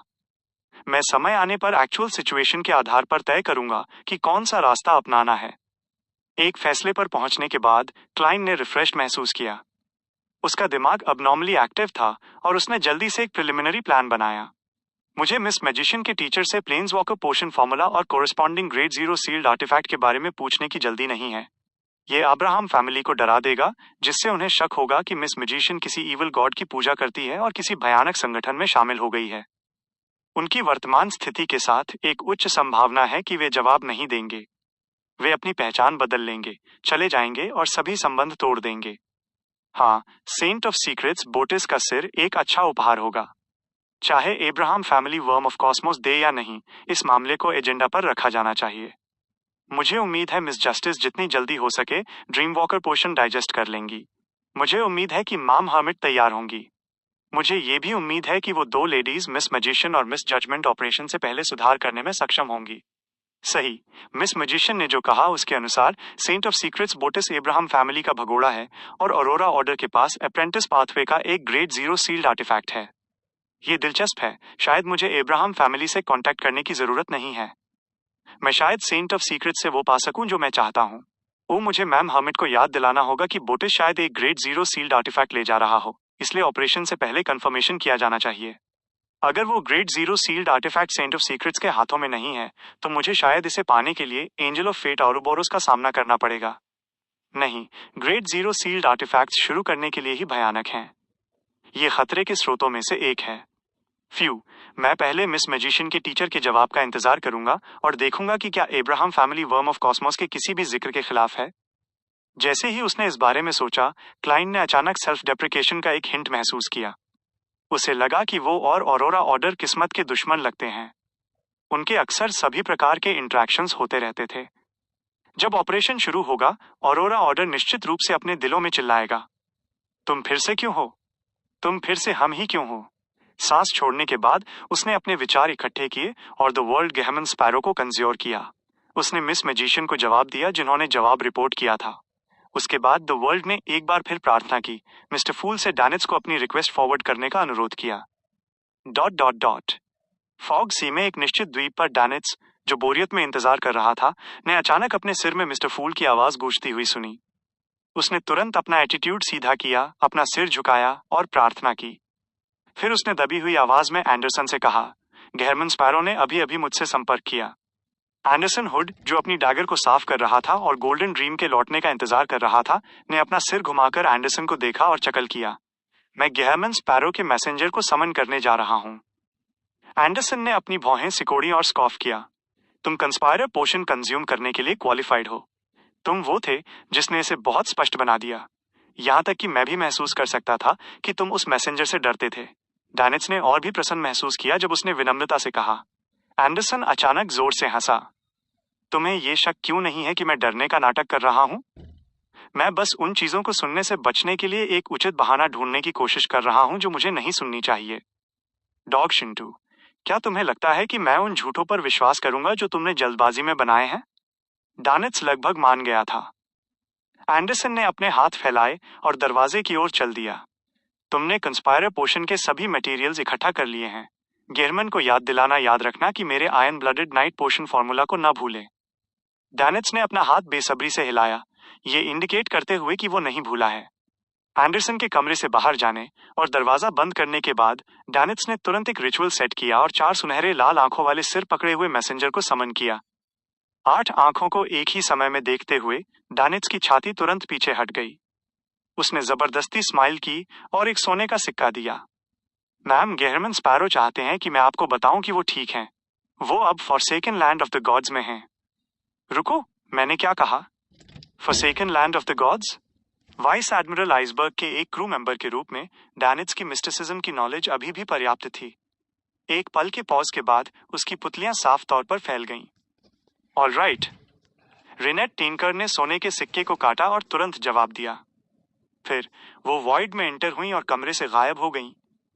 गेहरमन स्पैरो को ये रिपोर्ट करने के बाद डैनिट्स को आयरन ब्लडेड नाइट का पोशन फॉर्मूला और नए ऑर्डर्स मिले। सी गॉड कल्वेचुआ को लोकल डेलिकेसीज तैयार करें और सैक्रिफाइस करें। क्या ये मिशन थोड़ा अजीब नहीं है? डैनिट्स ने खुद से बुदबुदाया, लेकिन उसने कोई सवाल पूछने की हिम्मत नहीं की। उसने जल्दी से अल्टर को साफ किया, एक पार्चमेंट ढूंढा और आयरन ब्लडेड नाइट पोशन फॉर्मूला में सप्लीमेंट्री इंग्रेडिएंट्स और कोरेस्पॉन्डिंग रिचुअल को लिखा। उसके बाद उसने दरवाजा खोला और एंडरसन को पार्चमेंट दिया। कम से कम 30 लोगों की एक टीम बनाओ। टीम की स्ट्रेंथ और केमिस्ट्री जितनी मजबूत होगी, रिचुअल के इफेक्ट्स उतने ही बेहतर होंगे। एंडरसन ने डैनिट्स के सामने पार्चमेंट खोला और उसे पढ़ा। जैसे ही उसने पढ़ा, उसकी भौहें धीरे धीरे सिकुड़ गईं। अगर टीम की केमिस्ट्री मुझे मारने के विचार पर बनानी है, कैप्टन को तो रिचुअल काफी सरल है। डैनिट्स के मजाक उड़ाने का इंतजार किए बिना उसकी उंगलियों से एक जलती हुई सफेद लौ निकली और पार्चमेंट को जला दिया। एंडरसन हंसा। मुझे एक अवसर खोजने के लिए अपनी मातृभूमि वापस जाने की जरूरत है। उस जगह पर वर्तमान में फेना पॉटर द्वारा आक्रमण किया जा रहा है और युद्ध हमेशा एक टीम बनाने और प्रशिक्षित करने के लिए सबसे अच्छी जगह है। एक पॉज के साथ उसने डैनिट्स को देखा और स्माइल के साथ कहा, मैंने तुम्हारे लिए कुछ सवाल तैयार किए हैं। वे मेरे कमरे में हैं। एक बार जब तुम कंस्पायरर बन जाओगे तो तुम उन्हें करने की कोशिश कर सकते हो और देख सकते हो कि क्या तुम्हारी इंटेलिजेंस में सुधार हुआ है। डॉग्स्ट, क्या तुम मुझे अपने कमरे में सभी किताबें पढ़ने के लिए ट्रिक करने की कोशिश कर रहे हो? डैनिट्स लगभग हिल गया था, लेकिन उसे तुरंत समझ आ गया कि कुछ गलत था। चाहे उसकी इंटेलिजेंस कितनी भी हाई क्यों ना हो, अगर उसने टेक्स्ट बुक्स नहीं पढ़ी होती तो वो सवालों को हल नहीं कर पाता। बुरा नहीं है। इस बार मामले की जड़ को समझने में तुम्हें केवल 3 सेकंड लगे। अगर ये अतीत में होता, है, तुम वास्तव में मुझ पर विश्वास कर लेते। एंडरसन ने एक स्माइल के साथ तारीफ की और मुड़कर सराय छोड़ दी। Chapter 1180 different effects. Forsaken land of the gods में रात के समय जब लाइटनिंग की फ्रीक्वेंसी बहुत कम हो गई थी। व्हाइट ब्रेड के 2 स्लाइसेस और बारबेक्यूड मीट का एक टुकड़ा आखिरकार काफी अच्छा है। फॉग सी के स्वीट और सावर डिजर्ट्स मेरी उम्मीद से बेहतर हैं। खाने का आखिरी निवाला निगलने के बाद क्लाइन ने अपने दिल की गहराइयों से तारीफ करते हुए आह भरी। फिर उसने बचे हुए पैकेजिंग को अंधेरे में फेंक दिया। आखिरकार यहाँ एनवायरमेंटल प्रोटेक्शन का कोई कॉन्सेप्ट नहीं था और ना ही कोई रबिश बिन था। जाहिर है उसने समय से पहले उन आइटम्स के साथ अपना कनेक्शन हटा दिया था, ठीक वैसे ही जैसे वो हर बार मैरियोनेट को अबैंडन करते समय स्टेरिलाइजेशन परफॉर्म करने के लिए सिफीरा कासल जाता था। ये एमॉन के एवेटार्स को उन चीजों के जरिए उस पर लॉक करने से रोकने के लिए था। लाइफलेस ऑब्जेक्ट्स यहाँ की डार्कनेस के द्वारा कंसील्ड स्टेट में ट्रांसफर नहीं किए जाएंगे। क्लाइन ने उस लैंटर्न को ऊपर उठाया जिसे डानिट्स ने सैक्रिफाइस किया था और उन अबैंडन्ड आइटम्स को इल्यूमिनेट किया। पेट भरने के बाद ही उसका मूड उन खतरनाक चीजों को ट्राई करने का हुआ जो उसने पहले डिवाइन की थी। उस टिमटिमाती हुई धीमी येलो लाइट के बीच क्लाइन ने अपना राइट हैंड हवा में बढ़ाया और खुद की एक और प्रोजेक्शन को बाहर खींच लिया। यह हिस्टोरिकल वॉइड से उसका एक और वर्जन था जिसने हाथ में लैंटर्न भी पकड़ रखी थी। क्लाइन एक सेकंड बाद ग्रेश व्हाइट फॉग में एंटर हुआ और अपनी प्रोजेक्शन की कॉन्शियसनेस को अवेकन होने दिया। प्रोजेक्शन को मॉन्स्टर्स के एक ग्रुप ने घेर रखा था। उस एंडलेस डार्कनेस के बीच उसने अपना मुंह खोला, अमाइसिस नाम रिसाइट करने का प्लान बनाते हुए। उद्धरण चिन्ह ... उद्धरण चिन्ह। वो एक भी साउंड नहीं निकाल पाया, जैसे कि वो जो शब्द कहना चाहता था उन्हें कंसील कर दिया गया हो। सच में जैसा मैंने एक्सपेक्ट किया था। एक सिल्क हाफ टॉप हैट और ब्लैक ट्रेंच कोट पहने हुए क्लाइन ने धीरे से एक गहरी सांस ली। जो लैंटर्न हल्की येलो लाइट छोड़ रही थी उसे देखते हुए उसने अचानक जोटन में चांट किया, लियोडेरो। इससे पहले कि वो अपना सेंटेंस खत्म कर पाता, 100 से ज्यादा लाइटनिंग बोल्ट्स ऐसे वॉप्ट हुए जैसे कि उन्हें समन किए जाने पर रिस्पॉन्ड कर रहे हों। उन्होंने तुरंत उस एरिया को ब्लैंकेट कर दिया। उसके पास डॉज करने का कोई टाइम नहीं था। भले ही उसने मारियोनेट के साथ प्लेसेस स्विच कर लिए होते, फिर भी वो अटैक रेंज के अंदर ही होता। सिल्वरी व्हाइट लाइट की चमक के बीच वो जमीन पर गिर गया। उसकी बॉडी पूरी तरह जल चुकी थी और वो जोर से कन्वल्स कर रहा था, जैसे कि वो कोयले का एक बड़ा टुकड़ा बन गया हो। फिर उसका फिगर तेजी से डिसिपेट हो गया और इल्यूजन गायब हो गया। एक असली टॉप हैट, इंटरस्टाइल्ड विंड ब्रेकर पहने और एक साधारण लैंटर्न लिए हुए क्लाइन तुरंत रियलिटी में रिटर्न हुआ और आगे बढ़ना जारी रखा जैसे कि कुछ हुआ ही ना हो। थोड़ी देर चलने के बाद उसका फिगर अचानक ब्लर और क्लियर हुआ। इसके बाद क्लाइन ने फिर से अपना मुंह खोला और जोटन में एक नाम रीड किया, आओ। जैसे ही उसने पहला सिलेबल बोला, उसके शरीर से एक ट्रांसपेरेंट फ्लेम फूट पड़ी और उसे तुरंत जलाकर राख कर दिया। उसे अपने मैरियोनेट के साथ प्लेसेस स्विच करने का मौका भी नहीं दिया। क्लाइन का फिगर एक बार फिर दिखाई दिया। उसने अपनी हैट को दबाया और उन अजीब पौधों से भरी पहाड़ी पर शांति से चलने लगा। हेरेबर्गन ... बैड हील ... ओमेबेला ... कुछ भी आउट ऑफ द ऑर्डिनरी नहीं है। सिटी ऑफ सिल्वर के विसिनिटी में कॉरेस्पॉन्डिंग डिवाइन पावर्स का कोई ट्रेस नहीं बचा है। मेडिची, ओरोबोरोस, सास्ट्रीर, इनका कोई यूज नहीं है। उनमें से कोई भी डीएटीज नहीं है। मुझे लगा था कि आफ्टरनून टाउन और जायंट किंग्स कोर्ट की सिचुएशन कुछ स्पेशल सर्कमस्टांसेस की वजह से थी। सास्ट्रीर का असली नाम यूज करके बाहर मौजूद पावर्स एक्टिवेट की जा सकती हैं और डिजेनरेशन की पावर्स को forsaken land of the God से। यूनिकनेस के साथ किंग ऑफ एंजल्स होने के नाते रेड एंजल भी आधा ट्रू गॉड माना जाता है। फिर भी इनका कोई ट्रेस नहीं बचा है। किसी किंग ऑफ एंजल्स के लिए कितना शर्मनाक नहीं, शर्मनाक। पहाड़ी से नीचे चलते हुए क्लाइन ने अपने स्पिरिचुअल इंट्यूशन को फॉलो किया और नॉर्थ वेस्ट की तरफ बढ़ा, जहां नॉइज के सिटी रूइंस थे। वो कभी कभी डिटूर लेता, कभी कभी फ्लेमिंग जंप यूज करता और उसने वो रूट फॉलो नहीं किया जो सिटी ऑफ सिल्वर ने अपनी डेस्टिनेशन तक पहुंचने के लिए एक्सप्लोर किया था। बैकलैंड देर रात। ये महसूस करते हुए कि उसने पोशन को थोड़ा और डाइजेस्ट कर लिया है, ऑड्री ने अपनी मैंशन से निकलने और आसपास के एरिया के अलग अलग ड्रीम्स में एंटर करने के लिए बड़ी उत्सुकता से ड्रीम ट्रैवर्सल यूज किया। करंट सिचुएशन क्या है ये जानते हुए उसके अंदर डेमीगॉड बनने की स्ट्रॉन्ग डिजायर थी। बिल्कुल वैसे ही उसे अचानक कोई जाना पहचाना दिखाई दिया। ये एक नोबल लेडी थी जिसके साथ उसके अच्छे रिलेशनशिप थे। वो 29 साल की थी और 2 साल पहले एक विस्काउंट से उसकी शादी हुई थी। इस पल उस लेडी का कमरा गुलाब की पंखुड़ियों से भरा हुआ था।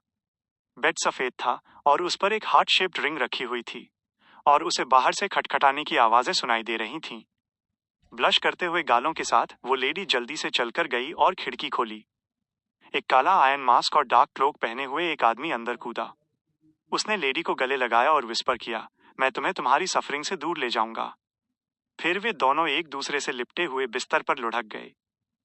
एक ड्रीम वॉकर के रूप में जो पोषण डाइजेस्ट करने के लिए कड़ी मेहनत कर रही थी, ऑड्री ने ऐसे सीन्स बहुत बार देखे थे। उसने एम्बैरेस्ड फील करने का फेज बहुत पहले ही पार कर लिया था और उसने आह भरी कि कैसे हर किसी के ड्रीम्स इमेजिनेशन से भरे होते हैं। उस पल उसने अपना कंपोजर बिल्कुल नहीं खोया। उसने एक स्पेक्टेटर का एटिकेट बनाए रखा, जैसे कि वो कोई बहुत इंटेंस प्ले देख रही हो। एक ब्रीफ एग्जामिनेशन के बाद उसने एक प्रॉब्लम डिस्कवर की। काला आयरन मास्क पहनने वाला वो आदमी उस वाइफ का स्पाउस नहीं था, बल्कि एरिस्टोक्रेटिक सर्कल्स का एक खास प्लेबॉय जैसा लग रहा था। क्या ये उसके दिल में छिपी हुई बात का रिफ्लेक्शन है? ऑड्री ने ड्रीम को एनालाइज करते हुए एक एकेडमिक मैनर में खुद से बड़बड़ाया। इसके बाद उसने क्यूरियोसिटी की वजह से पास वाले ड्रीम में ट्रैवर्स किया। ये ड्रीम उस नोबल वाइफ के पति विस्काउंट का था। इस ड्रीम में वो विस्काउंट हाउस ऑफ लॉर्ड्स में एक डिस्कशन अटेंड करने में बिजी था। बाद में एक रिवॉल्वर के साथ एक अर्ल ने उसका पीछा किया। अर्ल का दावा था कि उसने उसकी बेटी को ट्रिक किया है। एक सेफ जोन में भागने के बाद विस्काउंट ने अपना डर निकालने के लिए अपनी फीमेल सेक्रेटरी को ढूंढ लिया। ऑड्री उस ड्रीम को छोड़ने से खुद को रोक नहीं पाई। वो देखना चाहती थी कि विस्काउंट और उसकी वाइफ असल में किस स्टेट में है। बेडरूम में क्रिम्सन मूनलाइट की रोशनी के नीचे विस्काउंट उस बड़े से व्हाइट बेड पर अपनी वाइफ को हग कर रहा था। उसकी वाइफ उसे हग कर रही थी और बहुत ही इंटीमेट मैनर में सो रही थी। हाँ, मुझे ये रियलाइज करना होगा कि हर किसी का एक डार्क साइड होता है। ये सिर्फ एक ड्रीम है जो उन्होंने देखा है। अगर एक मियर इंस्टेंटेनियस थॉट के कन्विक्शन को कैरी आउट किया जाता तो हर कोई हेल में डिसेंड करता और किसी को बख्शा नहीं जाता। मुझे भी। मैं अपने डार्क साइड को कंट्रोल कर सकती हूँ, उसे रियल वर्ल्ड में कभी रियलाइज होने से रोक सकती हूँ। ज्यादातर लोगों के लिए ये पहले से ही एक्सीलेंट माना जाता है। ऑड्री को इंक्रीजिंगली महसूस हुआ कि ड्रीम वॉकर की तरह एक्ट करना अपने माइंड और बॉडी को क्वेश्चन और होने करने का एक तरीका है। उसने फिर से ड्रीमस्केप में एंटर किया और दूसरे एरिया में ट्रैवर्स किया। जल्द ही वो एक वार्म कमरे में पहुंची। वहां एक थिक कार्पेट के ऊपर डाइनिंग टेबल रखी थी। सम्मान की सीट पर एक व्हाइट हेड ओल्ड लेडी थी। उसके दोनों तरफ एक मिडिल एज्ड कपल और 3 बच्चे थे जो अभी एज के नहीं थे। वे सब स्वादिष्ट फूड एंजॉय कर रहे थे, बातें कर रहे थे और हंस रहे थे। कमरे के बाहर अंधेरा था। तेज हवाओं की वजह से कांच आवाज कर रहे थे और ठक ठक हो रही थी, जैसे कि डिजास्टर आने से पहले कोई हॉरिफाइंग सेंसेशन बन रही हो। इस ड्रीम का ओनर किस बारे में परेशान है? ऑड्री ड्रीम से पीछे हटी और अपनी हाइपोथेसिस वेरीफाई करने के लिए रियल वर्ल्ड से जवाब ढूंढने की कोशिश की। वहां उसने एक छोटा बेड और उस व्हाइट हेड ओल्ड लेडी को देखा। ओल्ड लेडी की बेड साइड टेबल पर फोटो फ्रेम्स रखे थे। वे या तो काले कपड़े में लिपटे थे या सफेद फूलों में, जिसमें वो मिडिल एज्ड कपल और 3 अंडर एज बच्चे शामिल थे। ऑड्री ने चुपचाप अपना सिर घुमाकर खिड़की से बाहर देखा और पाया कि पास में ही रूइंस थे जो किसी एक्सप्लोजन के बाद बचे थे। वो यंग नोबल लेडी ने अपने होंठ भींचे और अचानक ओल्ड लेडी के ड्रीम्स में वापस लौट गई। उसने उस डिजास्टर को नहीं रोका जो हो सकता था। उसने सिर्फ एक कुर्सी कॉन्जोर की और उस पर बैठ गई। उसने उस हैप्पी और वार्म फैमिली को एक सॉलम मैनर में देखा। तेज हवा और कांच की आवाजों के बीच कमरा रोशनी से जगमगा रहा था। वहां हर जगह खाने की खुशबू और हंसी थी। ऑड्री ने ड्रीम वॉकर के एक्टिंग प्रिंसिपल्स में से एक पहले ही कंक्लूड कर लिया था। एक ड्रीम का ट्रैवलर एंटर करता है, नज़ारों को देखता है और रिकॉर्ड करता है, कभी इंटरफेयर नहीं करता। वो एक स्पेक्टेटर था। Dot dot dot saint Samuel cathedral में बिशप एंथनी स्टीवन द्वारा समन किए जाने के बाद लेनर्ड धीरे धीरे स्पाइरल स्टेयरकेस पर ऊपर चढ़ा, जहां स्टेन्ड ग्लास से छनकर सनलाइट आ रही थी। अचानक उसने दबी हुई आवाज में कहा, ओल्ड मैन, वो सीक्रेट गैदरिंग फिर से शुरू होने वाली है। क्या आप सच में महीने के अंत में जेकब फैमिली द्वारा छोड़े गए ट्रेजर्स में एंटर करने की कोशिश करने का प्लान बना रहे हैं? मुझे अभी पक्का नहीं पता, लेकिन ये एक अपॉर्चुनिटी है। कम से कम अमोन की मेन बॉडी सेफिरा कासल के मामले में टाइट डाउन है। ही अचानक अपीयर नहीं होगा। लेनर्ड के दिमाग में पैलेस जोरोआस में थोड़ी भारी आवाज में जवाब दिया, हालांकि मैं ट्रेजर ट्रोव की खबर रिवील करने की तरफ ज्यादा इंक्लाइंड हूं। मैं चाहता हूं कि गैदरिंग के लोग एडवेंचर करें और उसे एक्सप्लोर करें। हम विसिनिटी में रहेंगे और सिचुएशन को ऑब्जर्व करेंगे और उनके हाथों से मुझे जो चाहिए वो ले लेंगे। लेनर्ड हैरान रह गया और उसने विस्पर किया, ओल्ड मैन, क्या ये बहुत सिनिस्टर नहीं है? ये हर्मिट्स ऑफ फेट के मेंबर्स को एक ट्रैप में कदम रखने के लिए टूल्स की तरह यूज करना था। हे नाइव, चाइल्डिश, तुम उन्हें सारी डिटेल्स बता सकते हो और उन्हें खुद डिसाइड करने दे सकते हो कि वे अपनी मर्जी से जाना चाहते हैं या नहीं। पालेज ने ताना मारा। लेनर्ड ने दोबारा इसका जिक्र नहीं किया। इसके बजाय उसने पूछा, ओल्ड मैन, मैं डेमीगॉड कब बन सकता हूं? पालेज हंसे। अगर तुम अपने फॉर्मर कॉलीग के मैसेंजर के लेवल की स्पिरिट ऑब्टेन कर सकते हो तो तुम अगले साल की शुरुआत तक पोशन डाइजेस्ट कर पाओगे। हालांकि हे मेरी इंस्ट्रक्शंस के हिसाब से एक्ट करना बेहतर है। एक्टिंग के डीपर लेवल में एंगेज करो। अगले साल के सेकंड हाफ तक वेट करो। तुम्हारे पास सीक्वेंस 4 के लिए ट्राई करने की क्वालिफिकेशंस होंगी। बिल्कुल। मुझे श्योर नहीं है कि चर्च ऑफ एवरनाइट तुम्हें पोशन देगी और तुम्हारे लिए रिचुअल होल्ड करेगी या नहीं। वो हाई रैंकिंग डीकन जिसका नाम सेसिमे क्रेस्टेड था, उसे डेमीगॉड बनने के लिए कई साल वेट करना पड़ा था जब सच में वॉर शुरू हो गई थी, है ना? लेनर्ड ने अपना सिर हिलाया और सोच विचार करते हुए पूछा, ओल्ड मैन, क्या आप पोशन डाइजेस्ट करने में मेरी मदद करने के लिए एक स्पिरिट की तरह एक्ट कर सकते हैं? तुम्हारा लेवल क्लाइन के मैसेंजर से ऊंचा होना चाहिए। पालिस जोरोआस ठहाका लगाने से पहले कुछ सेकंड्स के लिए चुप रहे। क्या बेहतरीन आइडिया है। कैसा रहेगा अगर मैं पोशन डाइजेस्ट करने में तुम्हारी मदद करूं? कैसे? लेनर्ड जानता था कि ओल्ड मैन उसका मजाक उड़ा रहा था, लेकिन वो पूछे बिना नहीं रह सका। मैं तुम्हें गहराई से पैरासिटाइज कर लूंगा और तुम्हारी बॉडी पर फुल कंट्रोल हासिल कर लूंगा, पैलेस ने पलटकर जवाब दिया। बात करते करते लेनर्ड बैकलैंड डायोसीस के आर्च बिशप के दरवाजे पर आ गया। उसने तुरंत अपना मुंह बंद किया और दरवाजा खटखटाने के लिए अपना दायां हाथ उठाया। अंदर आ जाओ। एंथनी स्टीवन ने लेनर्ड की ओर देखा, जिसने दरवाजा खोला था। तुम चाइनीस गेट के पीछे उस वैम्पायर को रिलीज कर सकते हो।